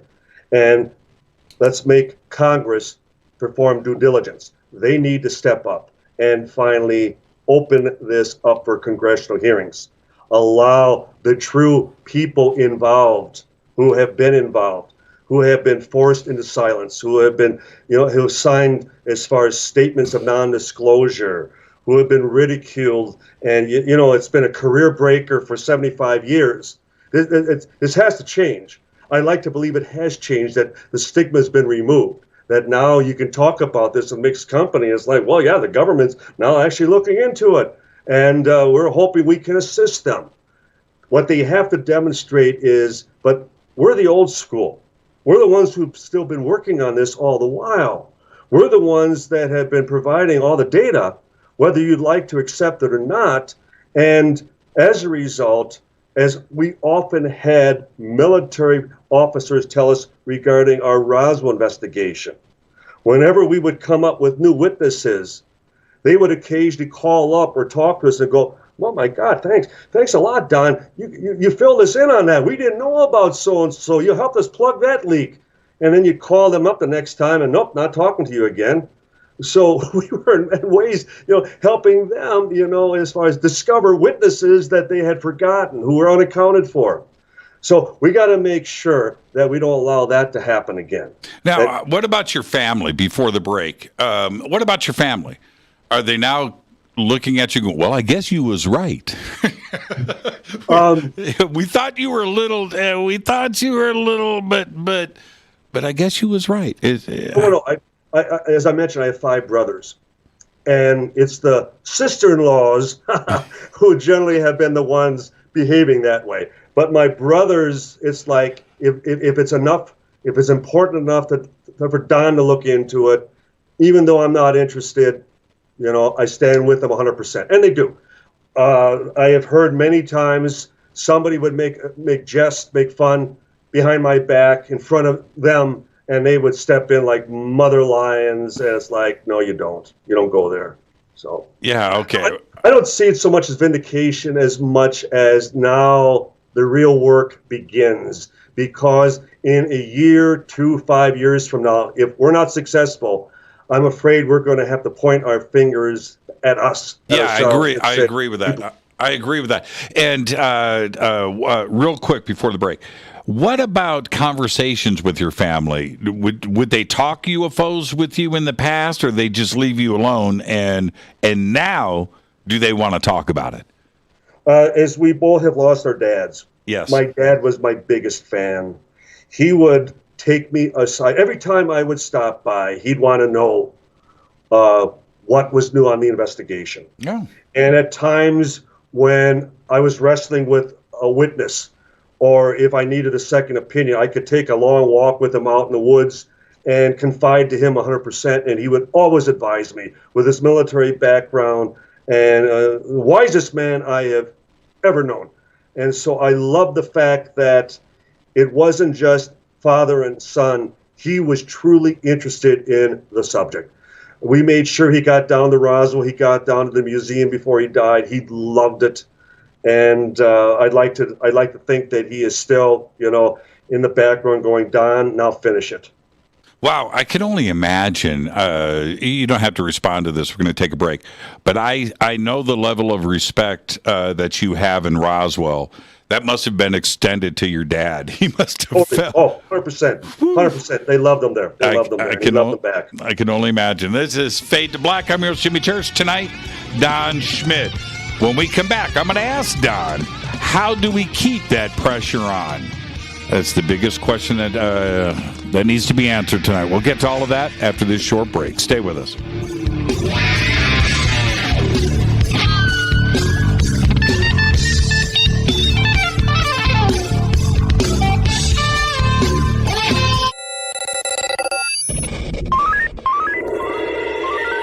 Way out here, we listen to Jimmy Church. You're listening to Fade to Black. You're listening to Jimmy Church and Fade to Black on the X. ¿Qué tal, mis amigos? Yo soy Mario Carson, el tiburón, y los invito para que escuchen a mi buen amigo Jimmy Church Radio. ¡Claro que sí!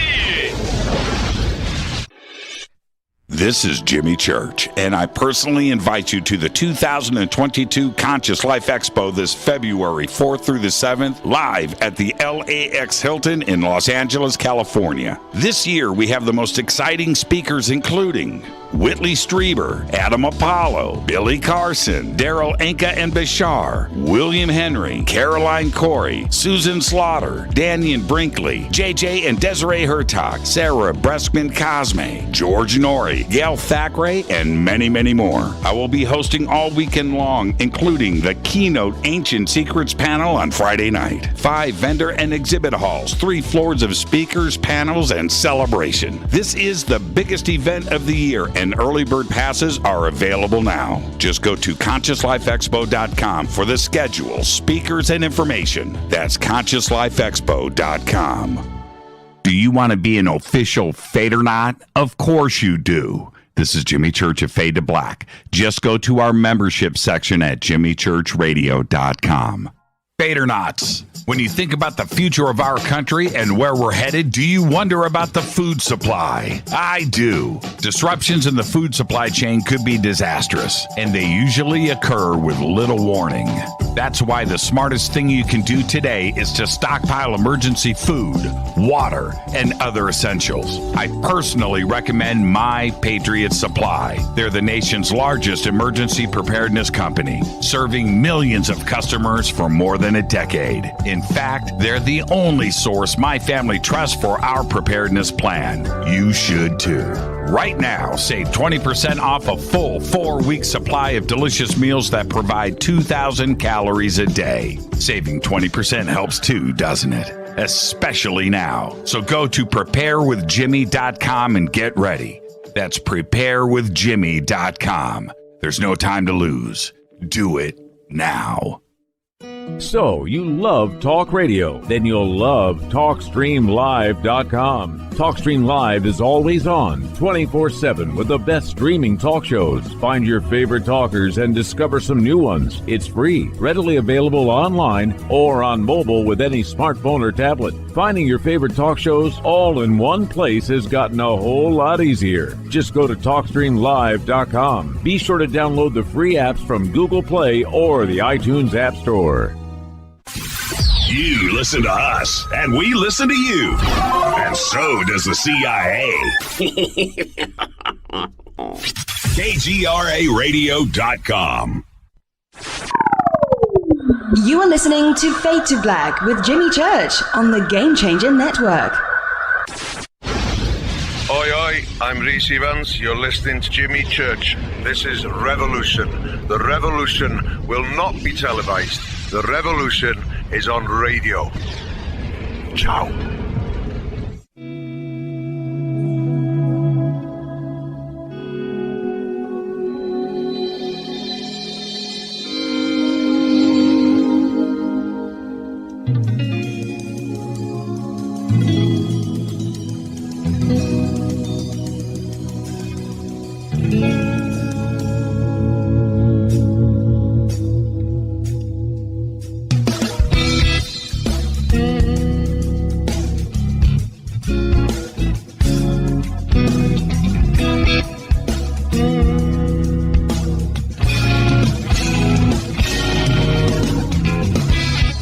Welcome back. Fade to Black. I am your host, Jimmy Church. Tonight, Don Schmitt is with us.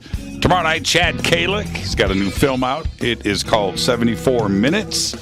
And then Thursday night, Linda Moulton Howe. Tonight, Don Schmitt. Now, Don, right before the break, where we were mentioning how to keep the pressure on, I want to ask you that directly. I know that we have to, and we'll get into that. And then there's also the Gillibrand amendment and the NDAA that was just signed off by the Oval Office with very specific words and paragraphs about UAPs, crash recovery, health, a lot of reporting, sharing of information between intelligence agencies and the Department of Defense,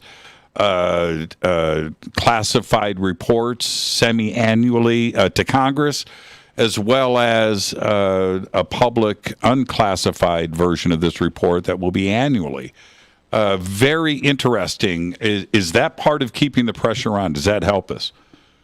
Oh, but yes, because again, this is a new battle plan on the part of those on Capitol Hill who at least have realized that this has been going on behind their backs.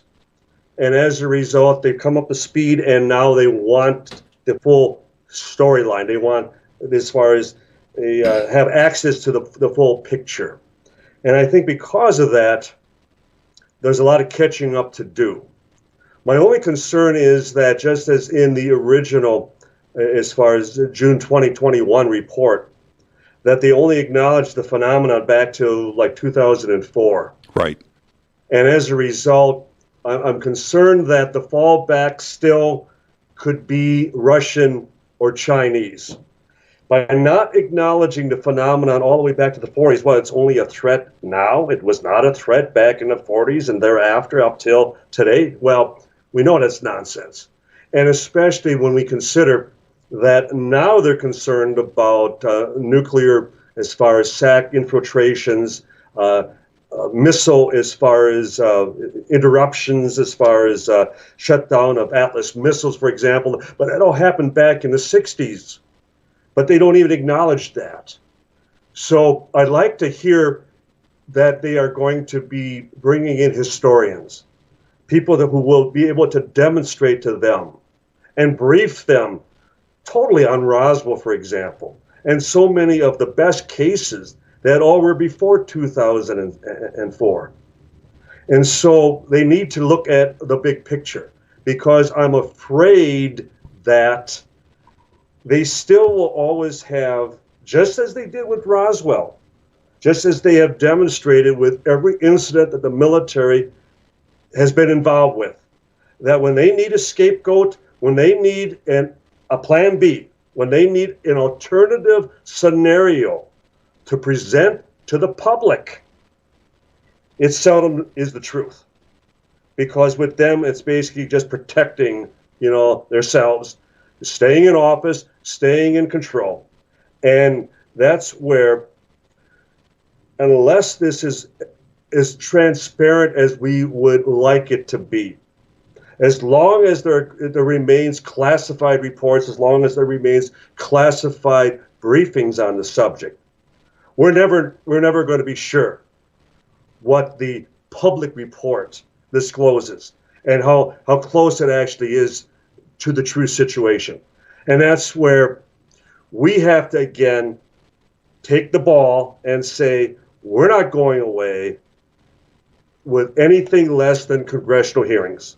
Now, this will be a first. There's always been a talk. When Gerald Ford was the congressman in Michigan after the Dexter Ann Arbor sightings in 1966, and there was a push then for congressional hearings. And there was a push for congressional hearings a number of times thereafter, but it was only lip service. This is the first time that we could actually say that, okay, you're looking into it, but you need to actually speak with the eyewitnesses. You mentioned the General Accounting Office with Congressman Schiff at the beginning of the show, and with Roswell. Well, one of the areas of total investigative malpractice was the fact that they didn't speak to a single witness. It was no different than Colonel Richard Weaver with the Air Force's report on Project Mogul. But they didn't talk to any of our witnesses. How can you conduct a murder investigation without interviewing the witnesses? And so we're saying, okay, you're acknowledging a scene of a crime. Now, where else are we going to get information that we can toss around and we can debate, and yet we still have to then make a determination who's telling the truth, who isn't, and see how the facts all come together, and then write those reports. Because otherwise, these reports are going to be nothing more than high-ranking officers of the Pentagon who are going to just be spewing words of what they want Washington to believe and nothing more. I think there's also a complacency that is occurring right now in that the community is thinking that the government is going to give up information. Yeah. That's not our job. Our job is to force them to give us the information. If we just stop asking for it, then they're just going to think that the battle is won, and they're just going to give us nothing. Exactly. I mean, let's look at it this way.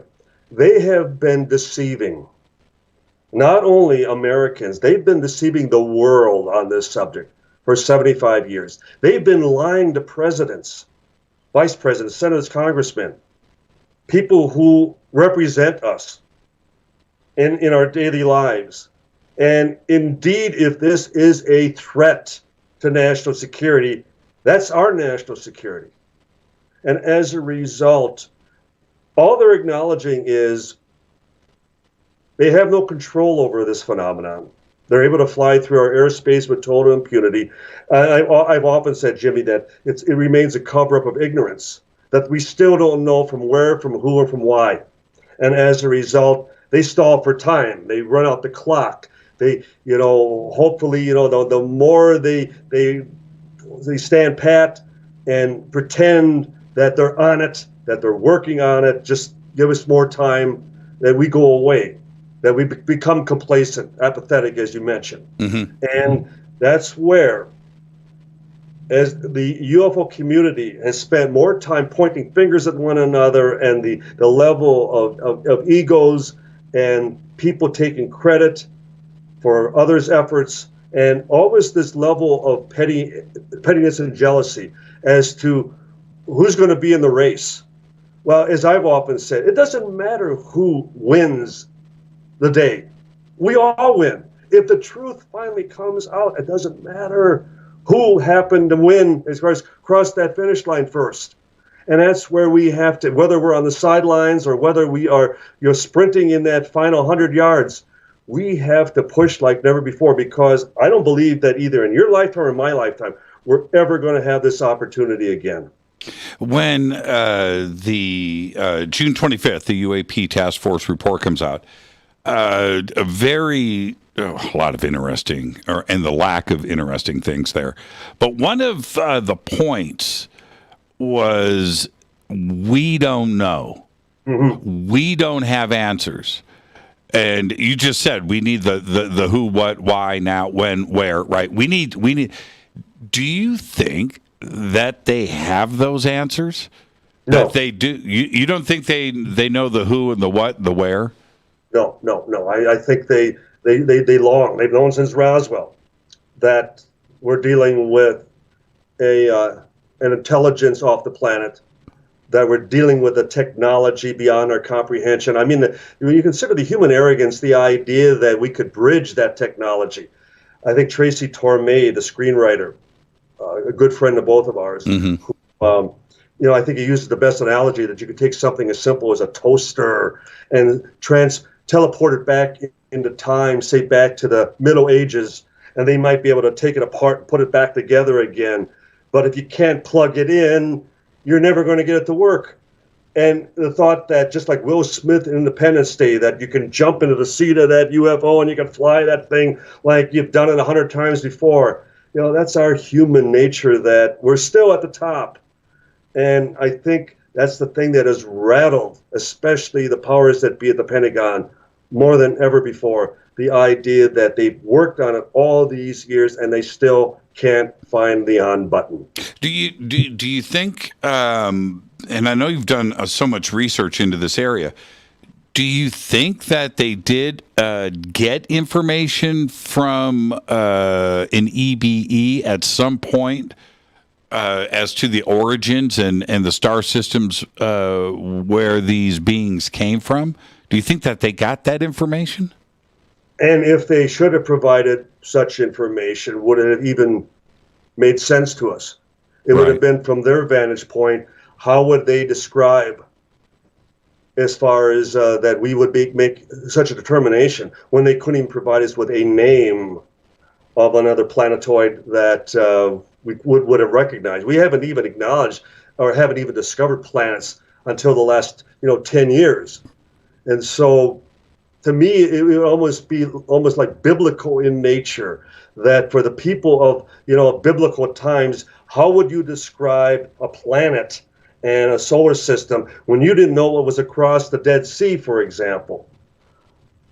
So I'm not going to discount it. I mean, I hope, and I honestly admit that we have had witnesses who have suggested that with the survivor at Roswell, that certainly there was an attempt to communicate. There were witnesses who suggested to us that there was a telepathic, mind-to-mind form of communication.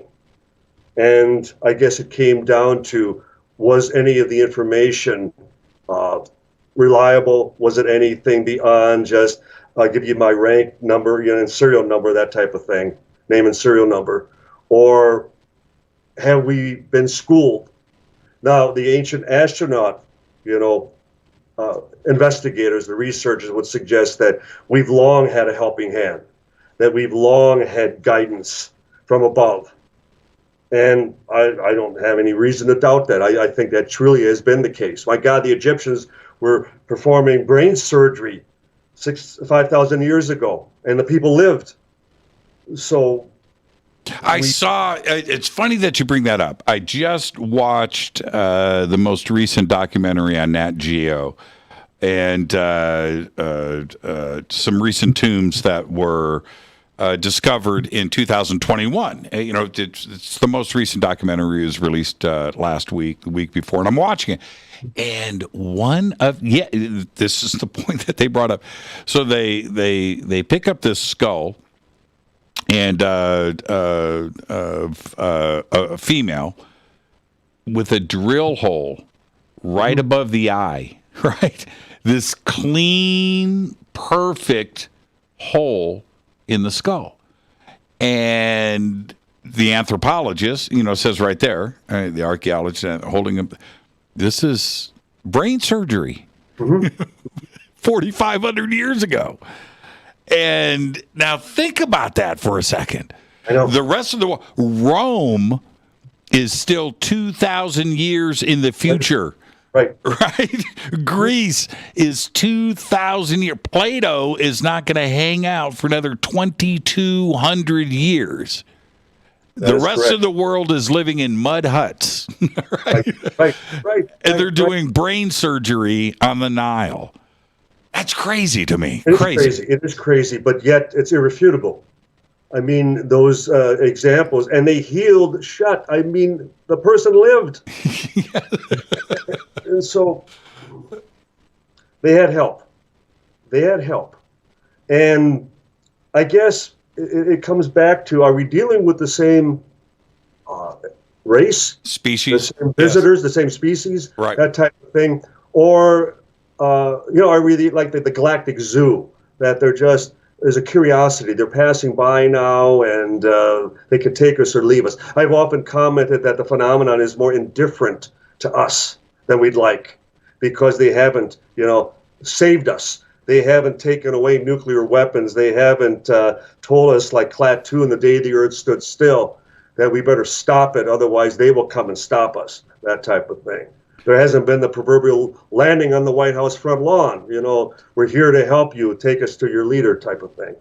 And so, because the phenomena itself remains that elusive, I think that is still the most foreboding situation, in that even with disclosure, even with such an announcement, it's still going to be a case of the served man.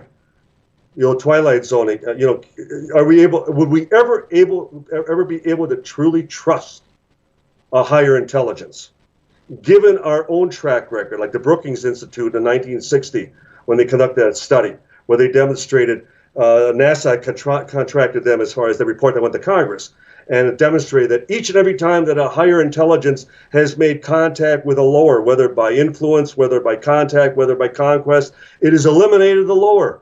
And that they strongly advise that they should not acknowledge that there may be ETs out there. So the ET steps off that saucer. I know exactly what they're going to say. I've thought about this for a long time. They're not going to say, "Take me to your leader." They're going to say, "Where's Don Schmitt? Where's this Schmidt guy? We need to set Schmidt straight." Back to your point, though. 40 billion Earth-like rocky planets in the Goldilocks zone, just in our Milky Way. 40 billion. Now, I would think, and it's just a numbers game, that they have been out there discovering planets like Earth for 1 billion years. And they found a lot of it, and they've made contact. I agree with you. We might be mundane.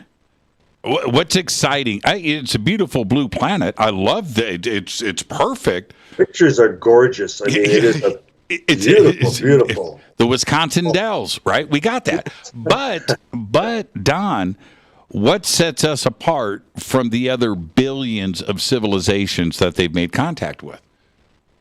You know what I mean? And it's there are probably thousands of civilizations that visit this planet and that have known about us, but there's also a lot of other action that's going on out there.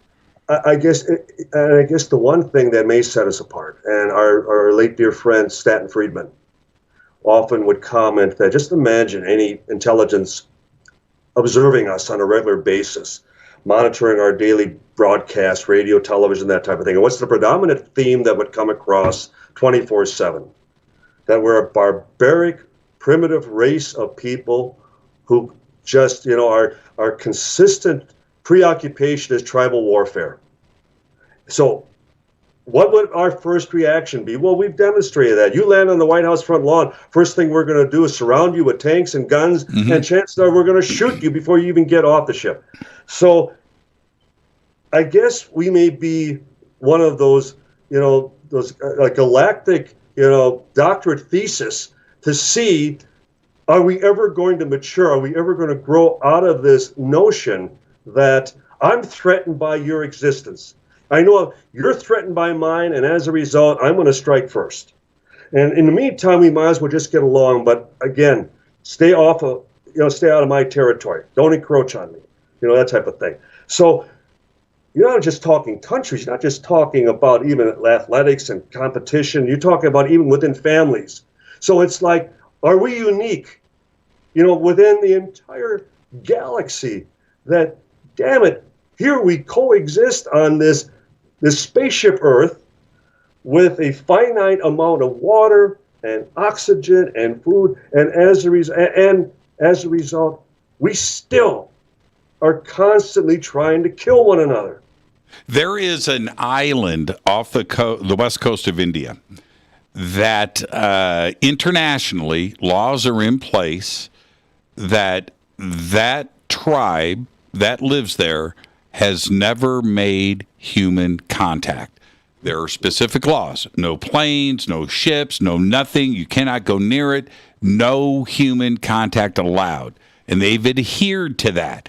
That tribe has no idea about you and I. They have no idea about anything. But 5 years ago, tropical storm, massive, rolls through the area and goes directly over the island. And so the Prime Minister of India goes, you know what? We need to check on the tribe. So let's just fly a helicopter over the island and just make sure that everything is okay. You know what happened? They never saw a helicopter. They've never seen any. You know what they did? Shot arrows. Exactly. Shot arrows at a helicopter. They've never seen a helicopter before. No. But it was like an extinct dinosaur, a pterodactyl, descending on them from above. They shot arrows. They're throwing spears. And that's a true story. That actually happened. Absolutely. Yes.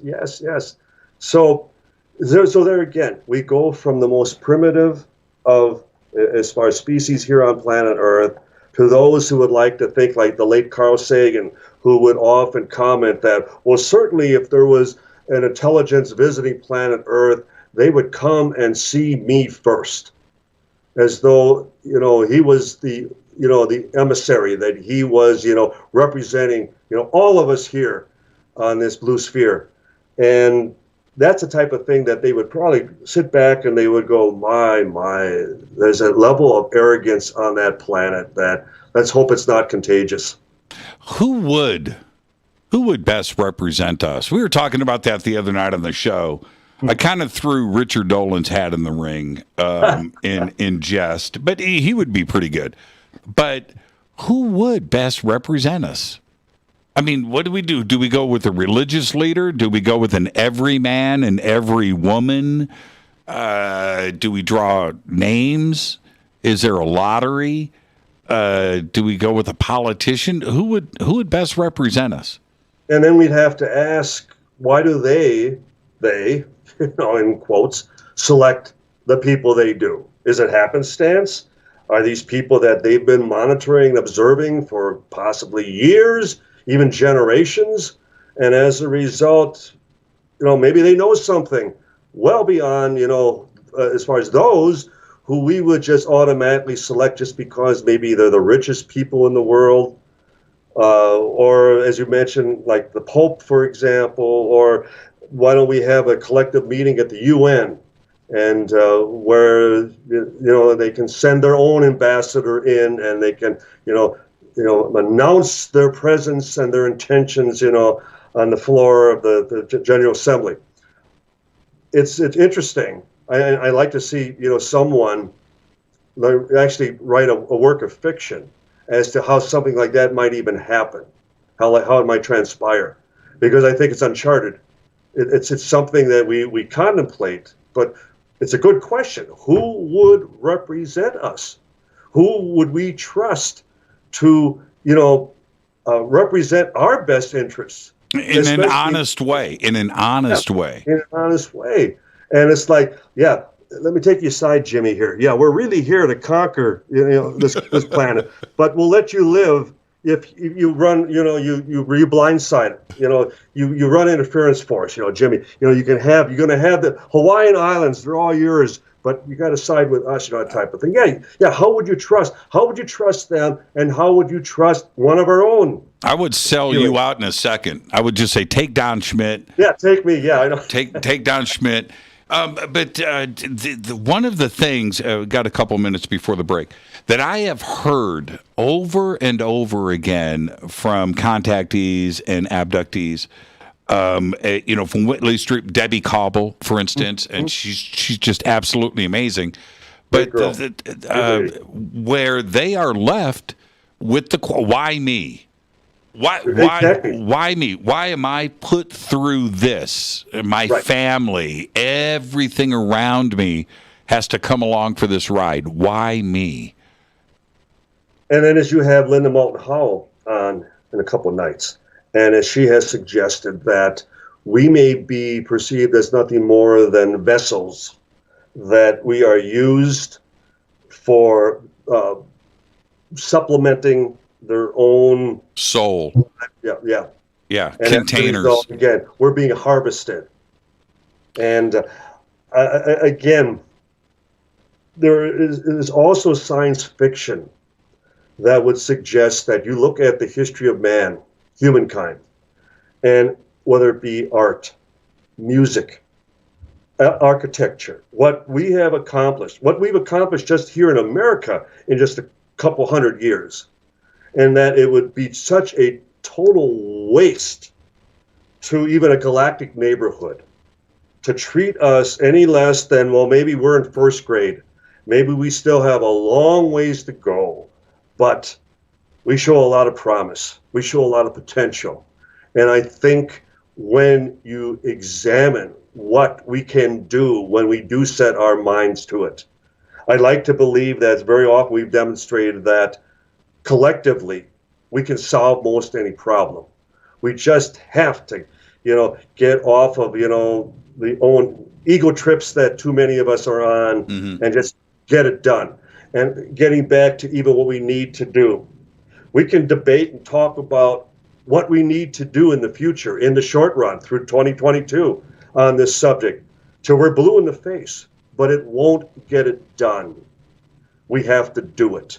We have to actually speak up, discuss, make plans, and then set deadlines. This is what we're going to do by June. This is what we're going to do by the end of the year, and actually plan in the next year and the next year, and keep it going. Let's take our break right here. I think we should organize. I've been talking about this for a year now. We need to do a million UFO march. I'm serious. And you're the perfect rebel to lead that one. Yeah. We'll be right back after this short break. More with Don Schmitt when we come back. Stay with us. Hi, everybody. This is Rob Halford, the Metal Guard on JimmyChurchRadio.com.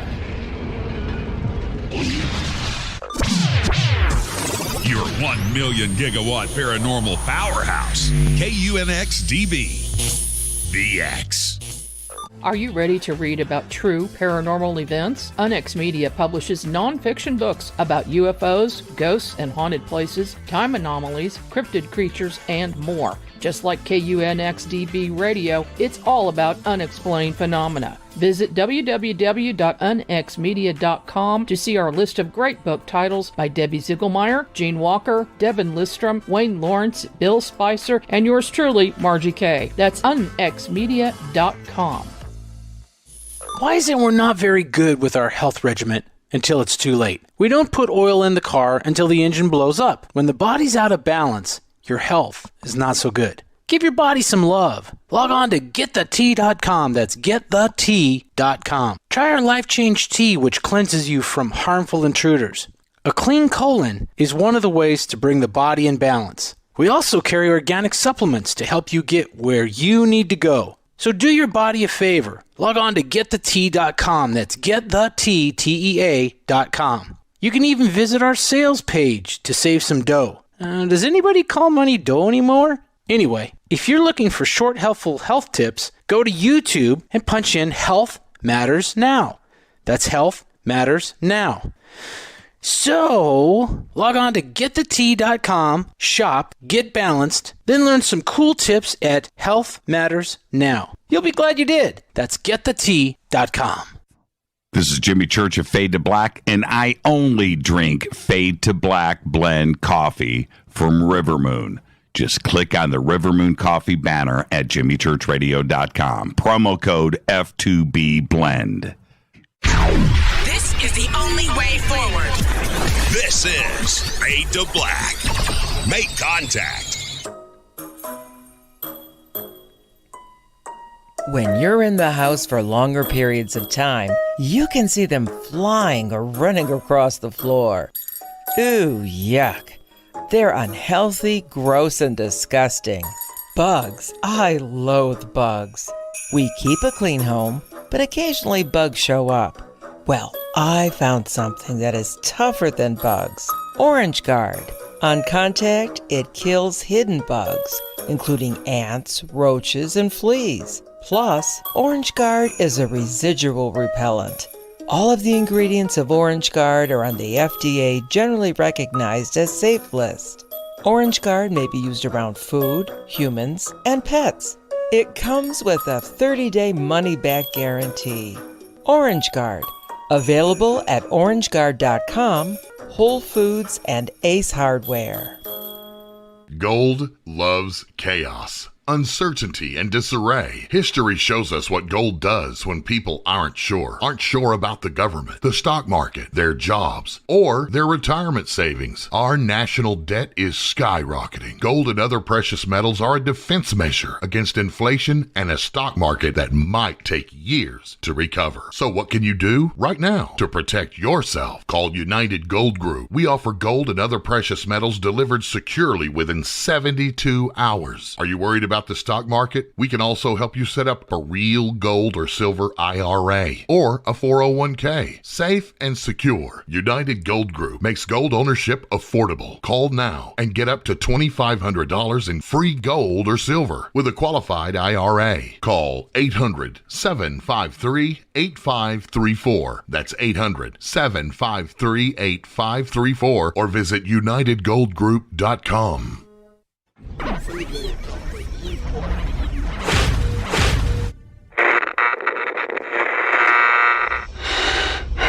You want to know a secret? I love ponies. I really love ponies. I'm serious. I couldn't stay sane without ponies to brush. Why fade to black? Because you never got that pony, damn it. This is Fade to Black with Jimmy Church on the Game Changer Radio Network.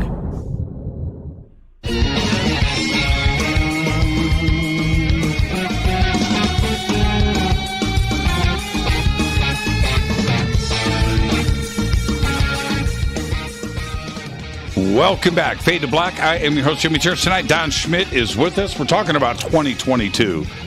And the conversation spirited, yes, and I always expect that.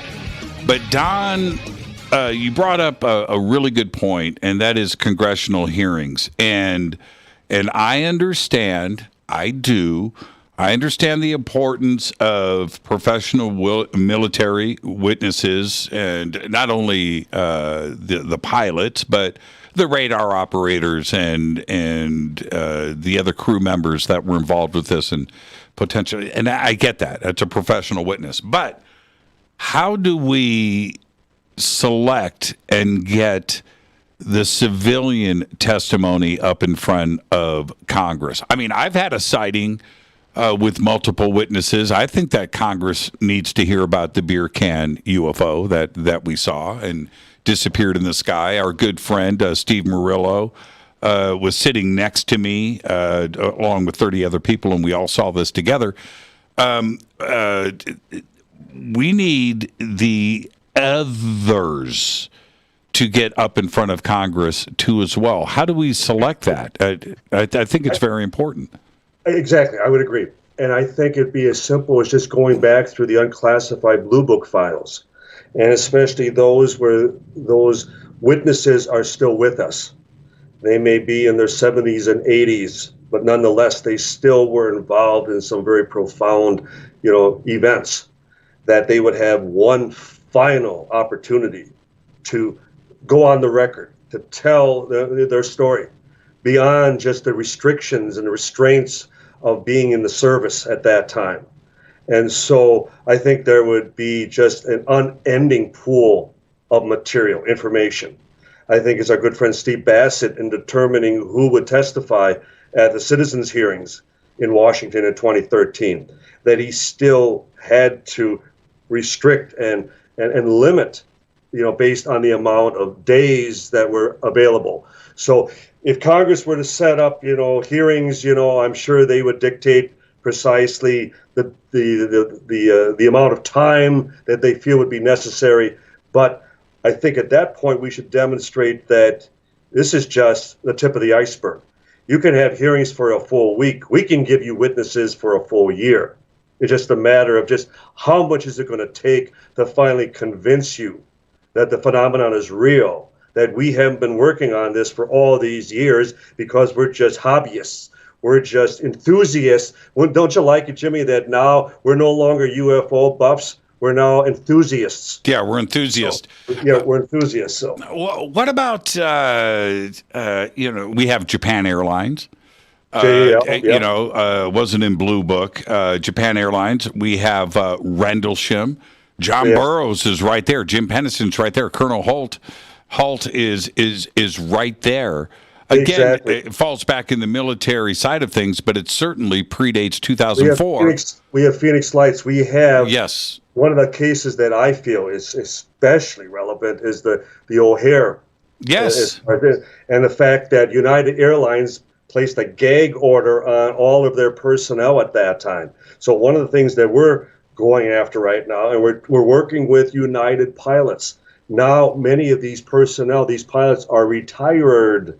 So we're hoping that we can get them to now testify, go on the record. And I think that's where I'm going with all this, Jimmy, that we can't expect the government to ever do what we anticipate.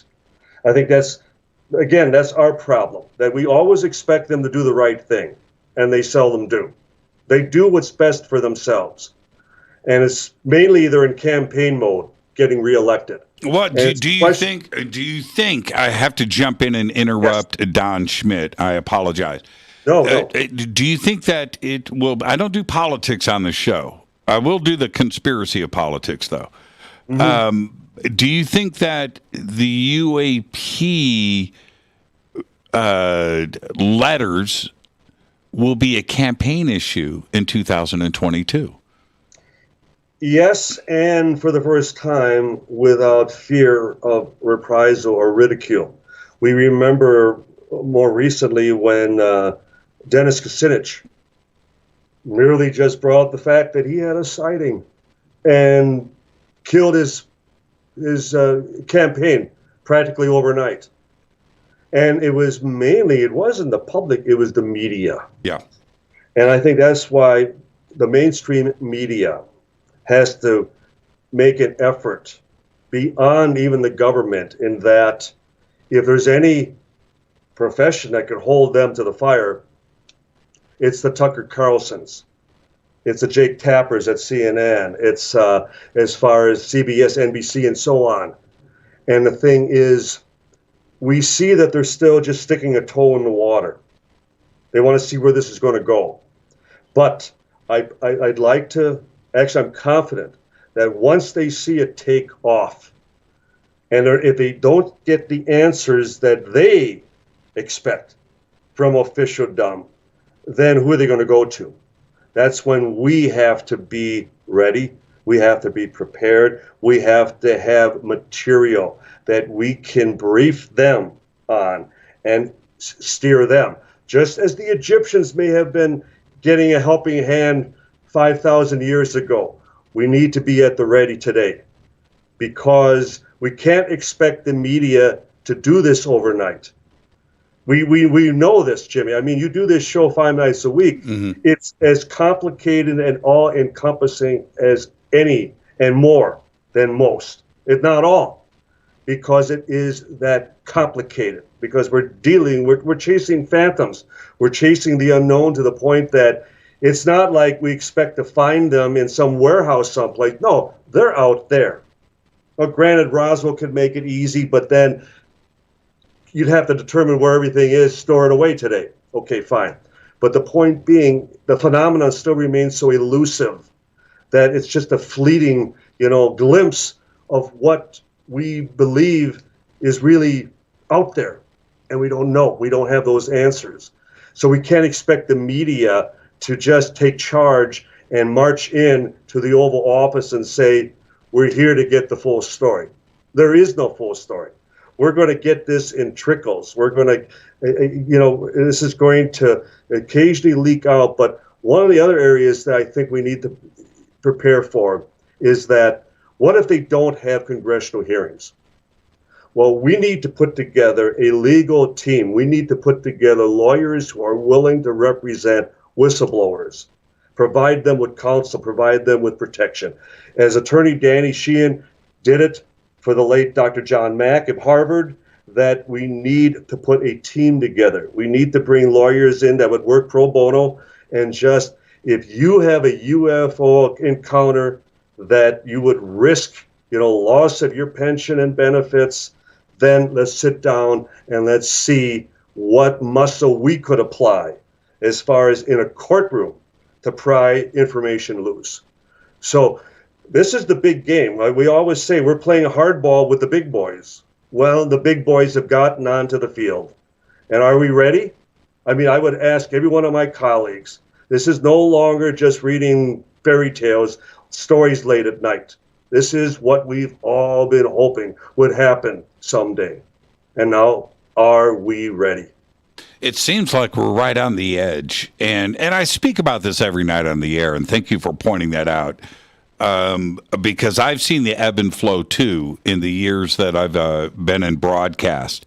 And I'm definitely seeing this swing the other way. But what I think is most important here is that there is, for the first time, there's like a UFO constituency. This is something that is tangible, it is real, and it is a subject that needs to be confronted head on now, and it needs to be dealt with. It can no longer be considered fringe and swept under the rug and ignore it. There's nothing to see here. That worked in the past. It's not working now. And it seems to me, I don't want to bring up Hillary Clinton, but I'm going to. Hillary, when she was on the campaign trail with then President Trump, who was a candidate Trump, I should say, she brought up UFOs a few times on the campaign trail, making it a campaign issue. And I think that she recognized, and this is what I thought was going to happen. I thought that then candidate Trump would also do the same thing, that this would now be a campaign issue. Well, that was quite a while ago now. That was 4.5, 5 years ago. Today, it's a different story. And with Gillibrand, with Marco Rubio, and others. And others, yes. And others, that this could be a campaign issue, and you need to get the UFO lobby together and bring this out. And that's exactly the situation we're in, because it isn't just a Barry Goldwater, it isn't just a Steve Schiff. And just imagine when Schiff was pushing for information on Roswell, if he would have had support. Now, we've heard that Dianne Feinstein, California, had supported him, had personal conversations with him, that if they would have found a kink in the armor, that he could count on her to step to his side. I'd like to believe that, but we have that lobby, right? I mean, today, as you describe, and this is unprecedented. We haven't had this before. And you mentioned President Trump, and lest we forget, it was the last Father's Day interview that his son Don Jr. did. And what was the very last question he asked his dad? Are UFOs real? Yeah. Are you going to open the Roswell files? Oh, yeah. Are you going to open the Roswell files? So there again, just as Jimmy Carter, just as Bill Clinton, Barack Obama was in Roswell on 2 occasions and made comment about, he knew what allegedly happened there when he got off the plane. That was the first thing that he commented about. And there's never been any remark from even the presidents that, well, it's just a weather balloon. Let's not even waste our time with this. But Don Jr. asked his father, are you going to open the files? And his father makes the comment, that I know millions of people go there. Well, he was, but this is the deal, though. Let's back up. I read between the lines on that when I heard it. Mm-hmm. Trump was talking about Facebook. Trump was thinking about what was going on was the Storm Area 51 campaign. Mm-hmm. And that's what, but I found it just as interesting, but Trump was referring to Area 51 and the Storm Area 51 and that there's millions of people that's what he was referring to. What was interesting about that was he knew about the subject. He knew about Area 51. He confused Roswell with that in the moment, but nonetheless, he was referring to UFOs and Area 51. And then he made another comment, though, Don, if you remember. He said that, I know that the pilots have seen some interesting things. Mm-hmm. Yes. But yes. I don't necessarily believe that they are ET. That they're ET, that they're off the planet. That type of thing. Right. And that's and the question would be, what does the president really know? What does the president really know? Was he of all presidents even briefed on the subject? Right. Especially if they felt that he would be a loose cannon, that they couldn't trust him. Yeah, I agree with that. Again, I don't do politics on this show.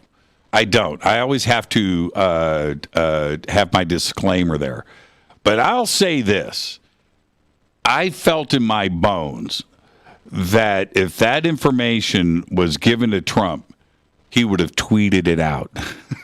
I'm serious, man. Well, and you make a good point, Jimmy, in that where he's credited with releasing thousands of new documents on the Kennedy assassination, mm-hmm. then he also decided not to release thousands of additional documents.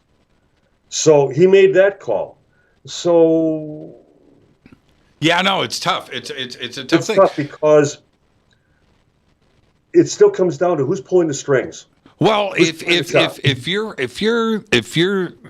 the president of the United States and you are read in to the knowledge of ET, right? And if we are alone in the universe or not, and this information is exposed to you, I would suspect, as president, you would lie about that till you're dead.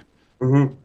I really believe that. I don't think that a president would do that unless he was forced to, a sighting over Los Angeles or whatever. But falling short of that, I would think that the commander-in-chief would lie about that forever. And that includes Obama and Clinton and Reagan and Ford and Carter. Who am I leaving out? A Bush or two. If they knew, they're going to lie about it. And I believe that. I truly, honestly believe that. They would lie about it forever. And keeping in mind, too, that, and getting back to Trump, that it was Don Jr. who specifically brought up Roswell. He didn't bring up Area 51. No, he brought up Roswell. He brought up Roswell.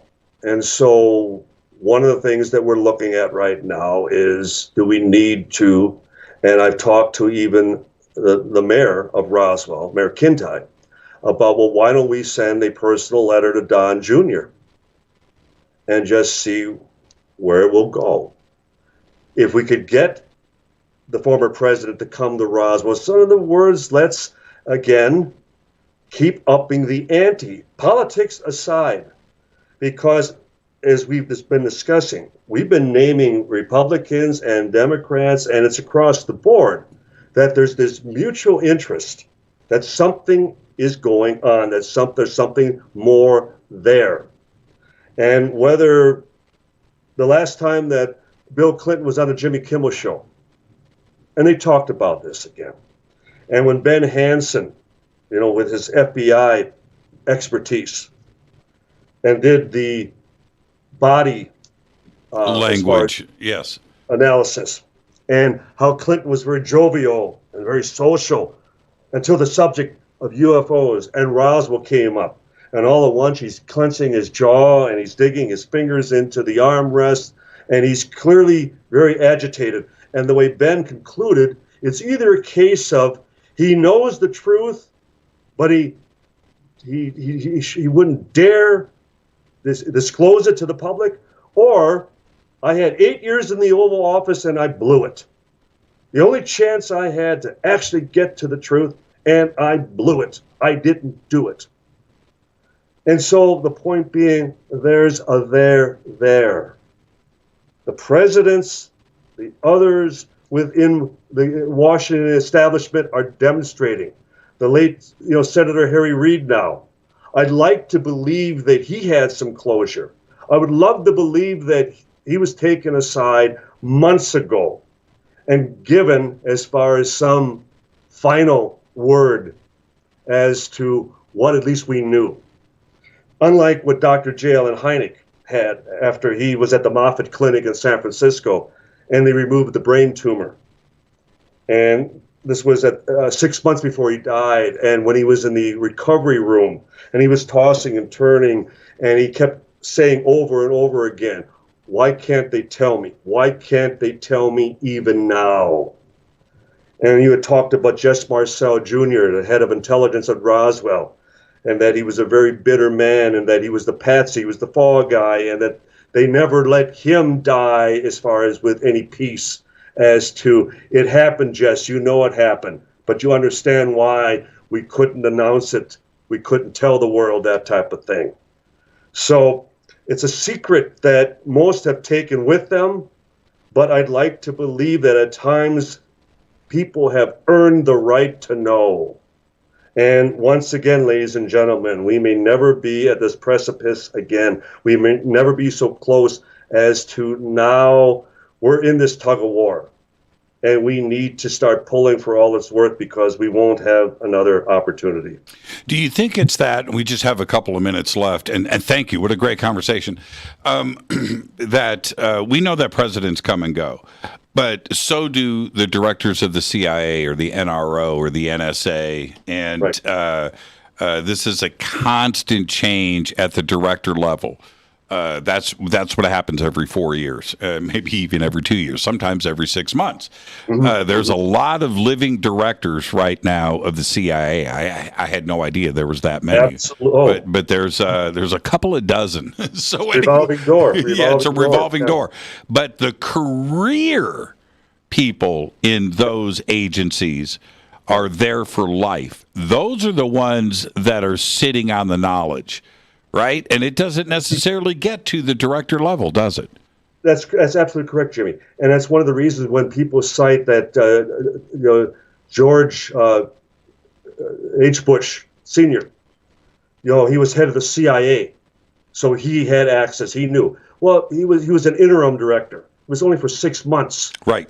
They wouldn't have told him anything, knowing that he was already 1 foot out the door. And so that's why, as I don't believe that the MJ-12 documents, for example, Majestic 12, are legitimate documents. I'm convinced they're a hoax. But nonetheless, there was an oversight committee appointed.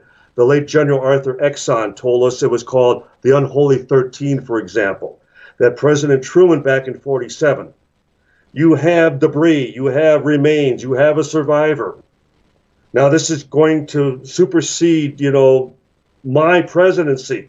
This is going to go on for decades, possibly centuries. So in other words, we need to appoint an oversight committee that will take charge, that will then supersede each administration.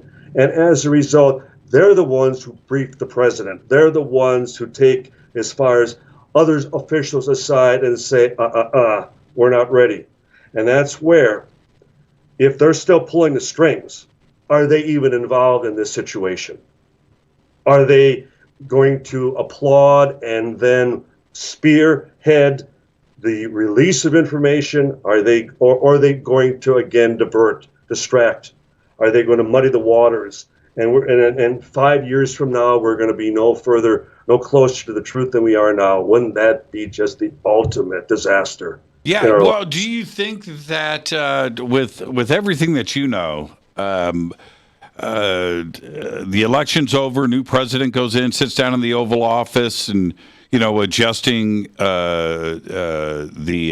his pen holder, right, and putting the phone in the right position, and he's sitting there at the Resolute desk, that there is a folder right there with every all the secret briefing that comes in every single day. Is there information on ET? Are they read in? I mean, do they and can they go in and request? Right? Okay. Well, I'm here. We'll deal with Syria and North Korea in just a second, but I want to see the Area 51 files. Mm-hmm. Well, you would think, and certainly if a president gives an executive order, that it has to be obeyed. But the military, and I've had a major general explain to me that even, albeit the president is commander-in-chief, just as a 4-star general may be, as far as calling the shots, it may be determined that they still have no need to know. And through the compartmentalization of the military, just as political affairs in general, if they feel the president that it would endanger his or her life in actually acquiring such knowledge, such information, or they just feel that, my God, this individual is going to be walking the street in 4 or 8 years, and we're just not going to take the chance. Right, we keep them in the dark. That must be how it is. I mean, as crazy as it sounds, it's the safe card. It's the same. I mean, you don't know anybody's stability in 8 years. No. And where the military, more times than not, they will sign a statement of non-disclosure, and then for the next 25 years, they are to honor, that sworn oath of secrecy. Let's keep in mind too that President Dwight Eisenhower, as far as 4-star, well, actually 5-star general, that he received an additional star. He did. By Congress. And he was chief of staff of the Army in 1947. So he certainly had full access to Roswell and anything else related to the phenomena, to the subject matter. In his own memoirs, he complained that after he became president, the military didn't tell him anything anymore. And he was a 5-star general. But he was no longer connected. He was no longer part of that policy, that situation, that war room, so to speak. And so if he didn't qualify, we would think a Donald Trump would? A Joe Biden? No. Yeah, right. Well, isn't there... you and I are the same age. By the way, you don't have a wrinkle. Are you Botoxing? What's the deal, man? What's the deal? Good genes. I have you don't have a wrinkle on your forehead. I do. No, you don't. I'm looking. You're this big in my face. It's the lighting. Soft lens. No, come on. but anyway, soft lens. I need to get that software on my webcam, whatever you're running. But you and I are the same age, and we have gone through some pretty amazing phases in information technology. You and I have gone from Time Magazine being delivered once a week, right, to now, to what we have today. And the government... Instant communication, instant information. Instant information. And the government has never, ever experienced a lack of control of information like they are today. They could control the narrative up until now. Now it's a different kind of party. Is this part of their friendliness of the UFO subject right now because they are not in control? You make an excellent point, Jimmy, and that's where the watchdogs at the gate, the media, need to also, step up, because it's one thing for the UFO community to engage, to pressure, but we're still going to be looked at as just a pool of civilians, albeit a good number are PhDs and are scientists, and some may be former astronauts, and many are highly qualified and know what they're talking about. We know who these people are. But the point being that the media has the funding. We don't. The media, can be relentless. We can't be, because we still have our own lives. We have our families. We still have to make a living. And that's where we have to truly sit down and plan this out. If we don't, it's going to be another case of where we're just nipping at their ankles and who's going to get the bigger bite. No, we have to, for the first time, be a united force. And I think that's where people such as yourself, and as far as especially with this program, you can champion that effort. And I just look forward to being part of that. One of the things that I say over and over again to those out there that shall remain nameless, that want me to cover different subjects and hand me off information, my response back, Don, and trust me, there are hundreds of people out there that have heard these words, I will say, does it benefit the community? Mm-hmm. What you are giving me right now, I'm here for the community. Mm-hmm. And so does this support the community? And if it doesn't, I'm not interested. I simply am not. You can take it somewhere else. There's somebody else out there that may be, but as for me, it's community first. And I think that's what's most important. And that has always been the vehicle for this show, is community first. It may sound noble, it may sound philosophical, it may sound this and that, but it's the truth. It is the truth. I applaud you for that, and that's why we're such good friends, because it is for the whole. Because what does one gain? It'd be no different than, okay, I get someone at the Pentagon to confide to me, Don, you're really Superman, but you can't tell anybody. Right.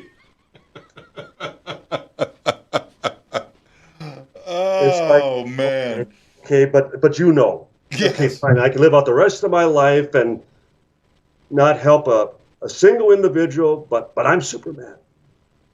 And so I know exactly what you're saying, because this story is too big for any one of us. It's too big for this planet. And yet it may be the very reason that a handful of individuals decided back in 1947. Yes. We need time. We need to assess the situation. We need to determine exactly what. And certainly, I can justify the cover-up back then. They didn't even know if they were dealing with a vanguard of an approaching invasion, or benefactors that were here to take us back to the Garden of Eden. We had no idea. But here we are 75 years later, and it still comes back to, what have we learned?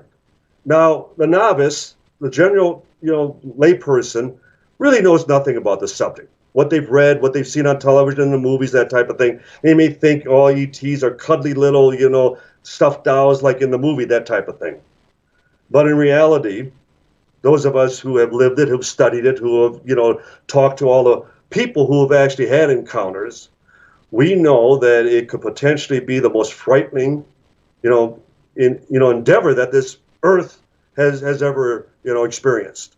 And so it has to be treated with kid gloves because, again, we're dealing with something that there's no owner's manual.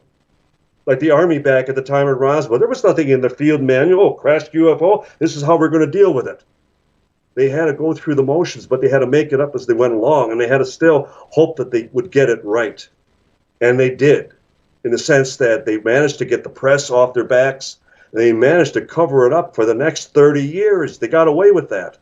You brought up Blue Book so many times tonight, and Roswell. Roswell's not in Blue Book. No. And a single clipping of the National Archives. That's it. That's it. And now, looking at Blue Book, I'm going to give you my answer after I hear yours. But when there's 701 cases there that are unresolved, there's that. But out of everything that was in Blue Book, only give me one. What's the one case for you? Just one.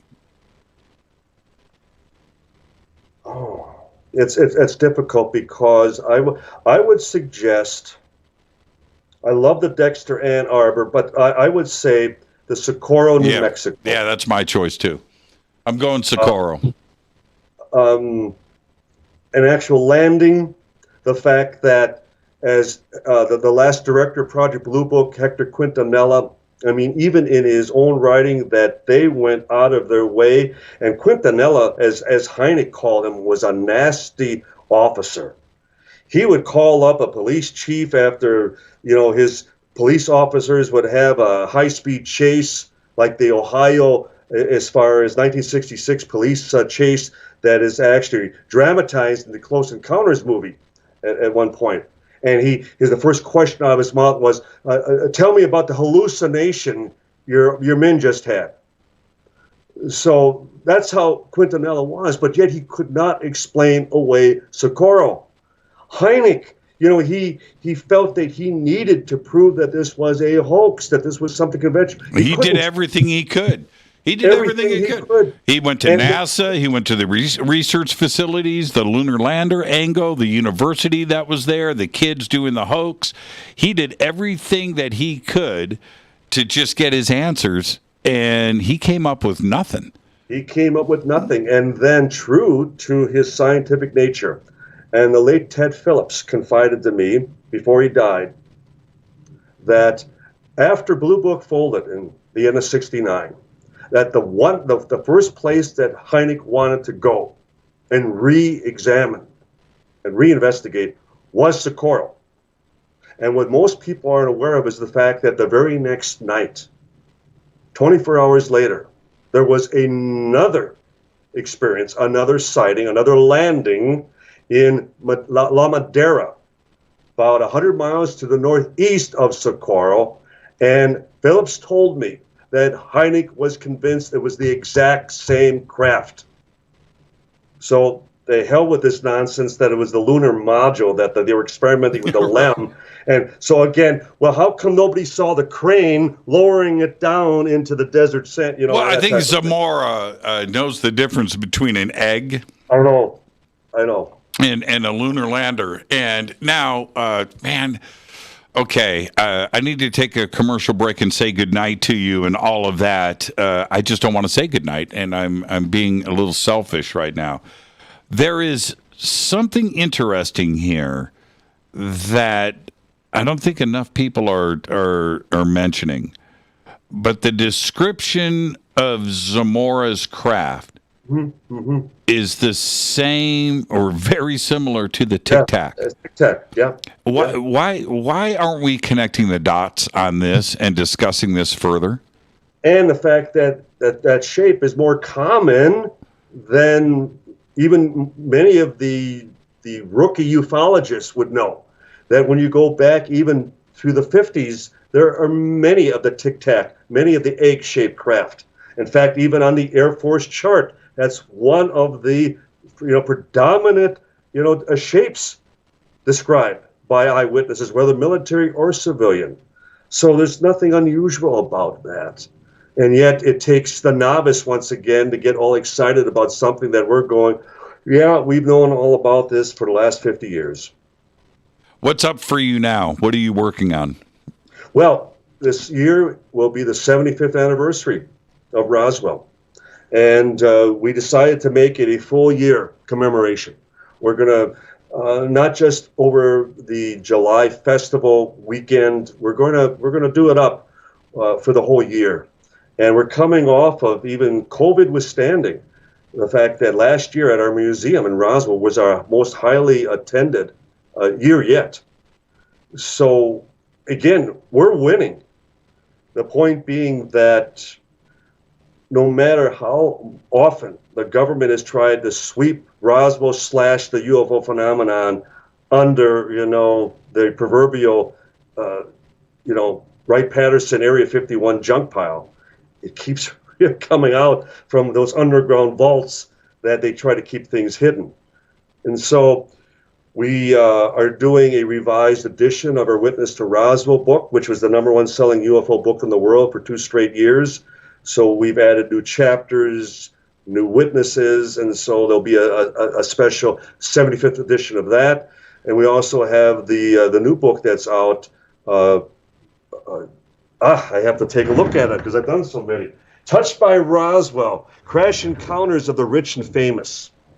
Yes. And all the celebrities from John Denver to Demi Moore to Edgar Mitchell to Tommy Brookshire to Sam Donaldson to Jimmy Carter to Bill Clinton to Ronald Reagan, anyone and everyone who has somehow been connected to Roswell, been born there, gone to school there, visited there, and so on. It's not a research book, but we just felt that it would be a fun book to just demonstrate that it truly is the Mecca of UFOs.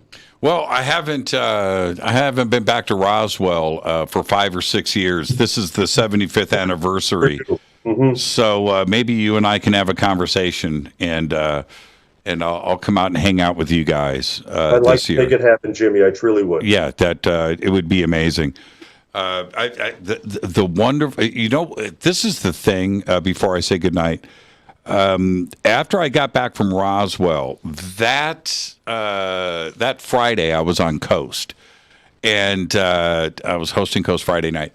And after doing radio, I was interviewed, there in Roswell and hanging out with the beautiful people of the city. I came back and I went on Coast. And I talked about Roswell for like 45 minutes.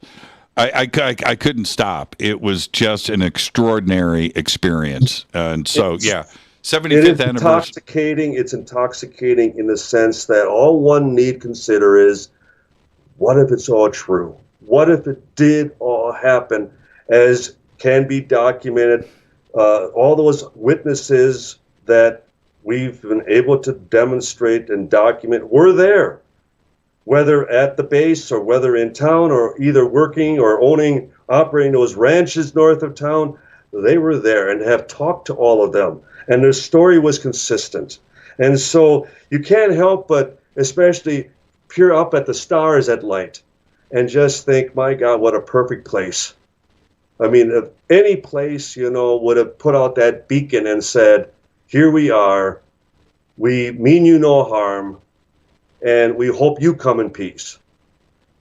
And they met their fatal end there. But nonetheless, under a different president, possibly under different leaders, officers at the Pentagon, it may have all come out in 47 already. But now again, we have another chance. And that's why this may be our second Roswell in many respects. And it's up to us now to retrieve every last fragment of that ship and say, I told you so. Don Schmitt, thank you so much, my friend, and enjoy the rest of the new year. We'll circle back later this week and have a conversation. Thank you so much. I look forward to it, Jimmy. Take care, my friend. My best to you and your family. Happy holidays, man. Happy New Year. Thank you. Thank you. Don Schmitt. And again, I've got the links up for all of Don's books right there on social media and over on the website. I'm your host, Jimmy Church. I'm going to take a quick break. Good night, Don. Have a great night, man. Thank you so much. Jimmy. Talk to you soon. The absolute very best. I'm your host, Jimmy Church. I'm going to take a quick break. I'll be right back. Stay with us.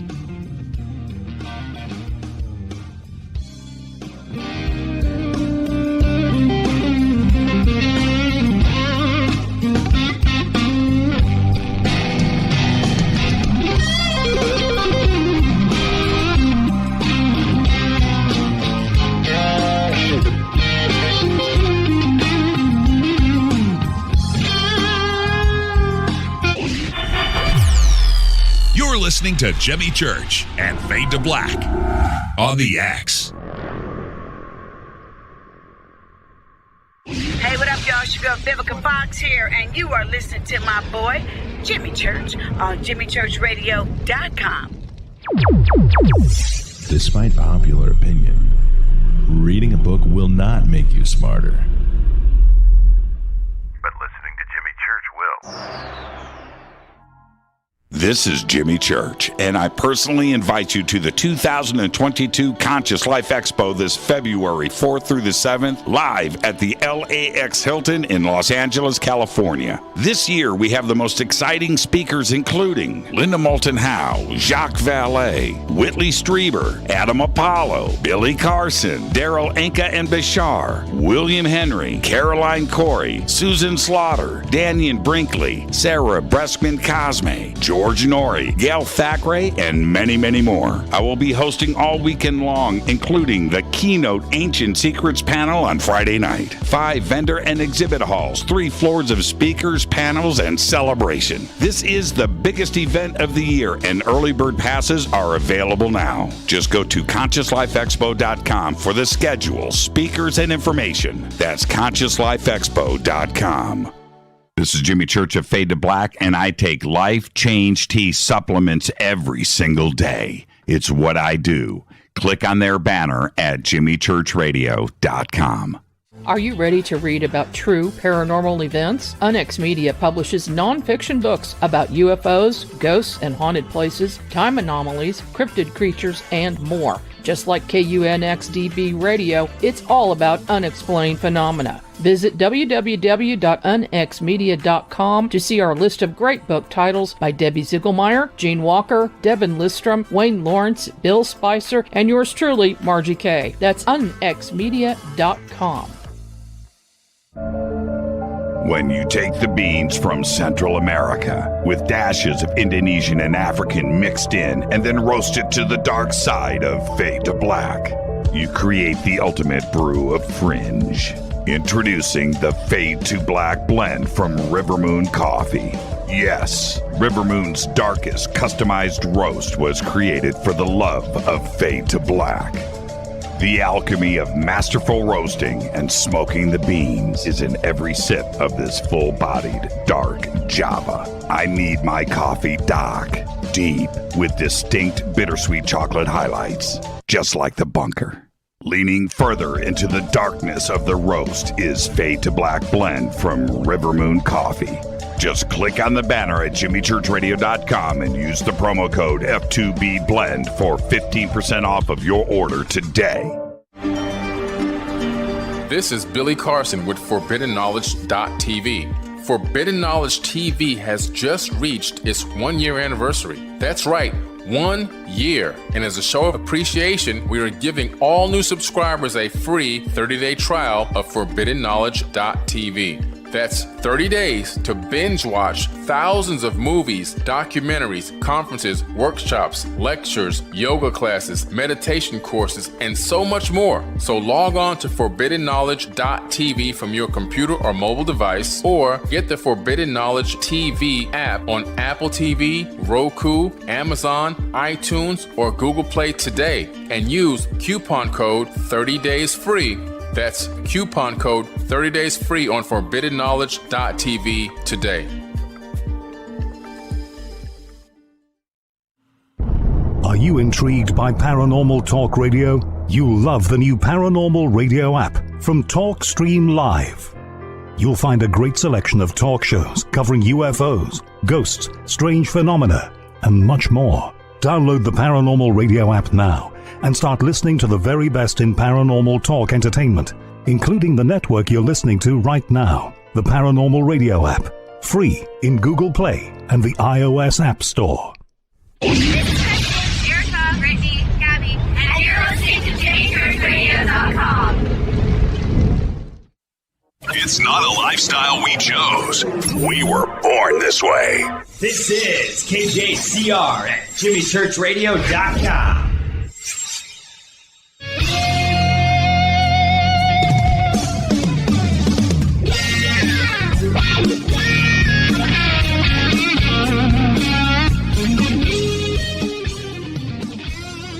Welcome back, Fade to Black. I am your host, Jimmy Church.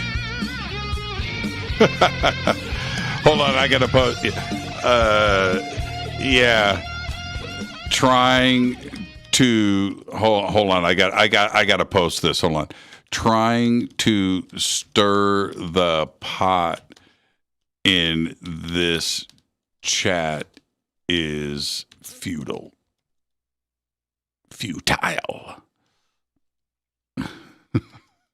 I just had to do that. Welcome back. I am your host, Jimmy Church. I'm over in the YouTube chat. And I want to chop somebody. And I was going to go chop somebody. Thank you, Don Schmitt. That was another great conversation. And I say this a lot about so many guests on the show, but Don especially. If you ever get a chance to go up to Don and say hello and introduce yourself and have a conversation, do it. I remember Don and I sat and had a conversation, and I'm trying to think where this was. But anyway, it might have been Roswell. But anyway, we sat and we talked for like 3 hours. Just that's it. I think we had food, we had drinks, and it was a great moment. And if you ever get it, just go and do it. He's just absolutely incredible. Just incredible. So thank you, Don. Thank you so much, and thank you for everything that you have done for the last 50 years. It has been incredible for the community. And nobody is as determined. There are some that are but there's nobody more determined to get to the end of the line than Don Schmitt. And I truly mean that. With that, I got time for maybe one phone call. So let's see who's up. Hi, you're live on Fade to Black. Who's calling? Hey, this is Steve. Steve, where are you calling from? Sierra Madre, California. Yeah, right on. My hangout. Hey, yeah, you know that place. Remember the Buccaneer? I do remember the Buccaneer. You know what? Check this out. This is a fact. I saw Independence Day, the day of its release, at the Sierra Madre Theater. That little small one, right across the street. Yep. Saw it right there, man. And hey, so I there saw you go. The apple dumpling game when I was about 3 or 4 years old. I love Sierra Madre, man. Everything about Sierra. All of my friends were from there. Everybody went to PHS, and I lived in Pasadena. I went to PHS. Yeah, of course you did. You from Sierra Madre. And Sierra Madre, here's Pasadena. Sierra Madre is this tiny community that butts up to the, I guess you would call it the southeast side. Is that east? Yeah, I guess so. That side, the right side. The mountains. Yeah, the right side of Pasadena. So there you go. What's on your mind, Steve? I just got a couple of minutes. Hey, check this out. Okay, they're forcing. I know you don't like the vaccine topic, but hey, all the major governments are forcing the vaccine. So what happens if the aliens are coming, and we all have to be vaccinated so they won't get infected? Well, or maybe we're being vaccinated for an alien virus. So we are vaccinated against the aliens. Exactly. Yeah. That could be the other way around. I've thought about that. I have no problems with that. I have no problems. That's that's kind of crazy. I mean, that's what I think. I mean, why are they forcing it so much? I mean, it really is not that big of a deal, but I mean, it is a big deal. But the virus is a big deal, but. Yeah, I know. I look, although I don't talk about it on the show because people come to Fade to Black. I don't like it either. Well, people come to Fade to Black to not hear about the other issues in the world. I know, but okay. But I'm tired of it. I can tell you that right now. I am just as tired of it. Everyone's tired of that, but maybe that makes some sense that either we're getting protected or they're protecting from us. I don't know. Well, what if the government announced, okay, man, ET's coming. They've got a virus. That's what the vaccines are for. Does everybody get vaccinated then? I don't. That's what I'm saying. That's what I'm saying, man. Oh man, that's an interesting take. Hey, Stephen, behave out there in Sierra Madre. Hey, did you go to the Rose Parade? Did you go to the Rose Parade? Oh no, I didn't. But I love the skulls. Oh, yeah. I posted a couple of the skulls up there. Oh, that was you? Yeah, I saw your skulls. Yeah, that's me. Yeah, you got. Yeah, I say. You got a nice little collection, man. Oh, yeah, I love them. I love the skulls, man. Yeah. Hey, thank you, Jimmy. Thank you, Stephen. Behave and be well out there. Okay? I will. Thank you very much. We'll see you tomorrow night. That's a great phone call right there. Sierra Madre is one of my favorite places in the world. And the other night when Dwayne Morgan, I've got to run. I've got to get to the end of the show. The other night when Dwayne Morgan, my old friend, called in and we told the story about him telling the police, or if maybe we did it before. Anyway, that he was Yngwie Malmsteen, and they wrote it down, and he didn't have. Anyway, that was in the parking lot of the Sierra Madre Theater. That was right there, man. And true story. I love Sierra Madre. It is just a beautiful, beautiful part of the world. I was just out there not too long ago, and hasn't changed. Pasadena's changed. Colorado Boulevard is not the same place. And Old Town is certainly gentrified. It's not the same place. But Sierra Madre, it looks probably the same now. Well, it certainly did when I was there in the 80s, but probably the same in the 70s and the 60s. It has not changed. It is just a time capsule. Beautiful part of the world. And with that, I got to get out of here. And what a great show tonight. I want to thank Don Schmitt. Perfect show tonight. Perfect conversation. Thank you, Don. And I will see Don out there in Roswell, July 4th weekend, 75th anniversary. It's going to be amazing. Fade to Black is produced by Hilton J. Palm, Renee, Dennis, and Kevin. Announcers are Steve Harder, Gene Vitoa, Mark D. Kovar. Webmaster is Drew the Geek. Music, Doug Aldrich. Intro, Spaceboy. SpaceboyMusic.com. Fade to Black is produced by KJCR for the Game Changer Network. And this broadcast owned and copyrighted 2022 by Fade to Black and the Game Changer Network, Inc. It cannot be rebroadcast, downloaded, copied, or used anywhere in the known universe without written permission from Fade to Black or the Game Changer Network. I'm your host, Jimmy Church. Tomorrow night, right here, Chad Kalik. He's got a new movie out. It's called 74 Minutes. We'll be talking about that tomorrow night. Until then, everybody be safe. It's time to fade to black.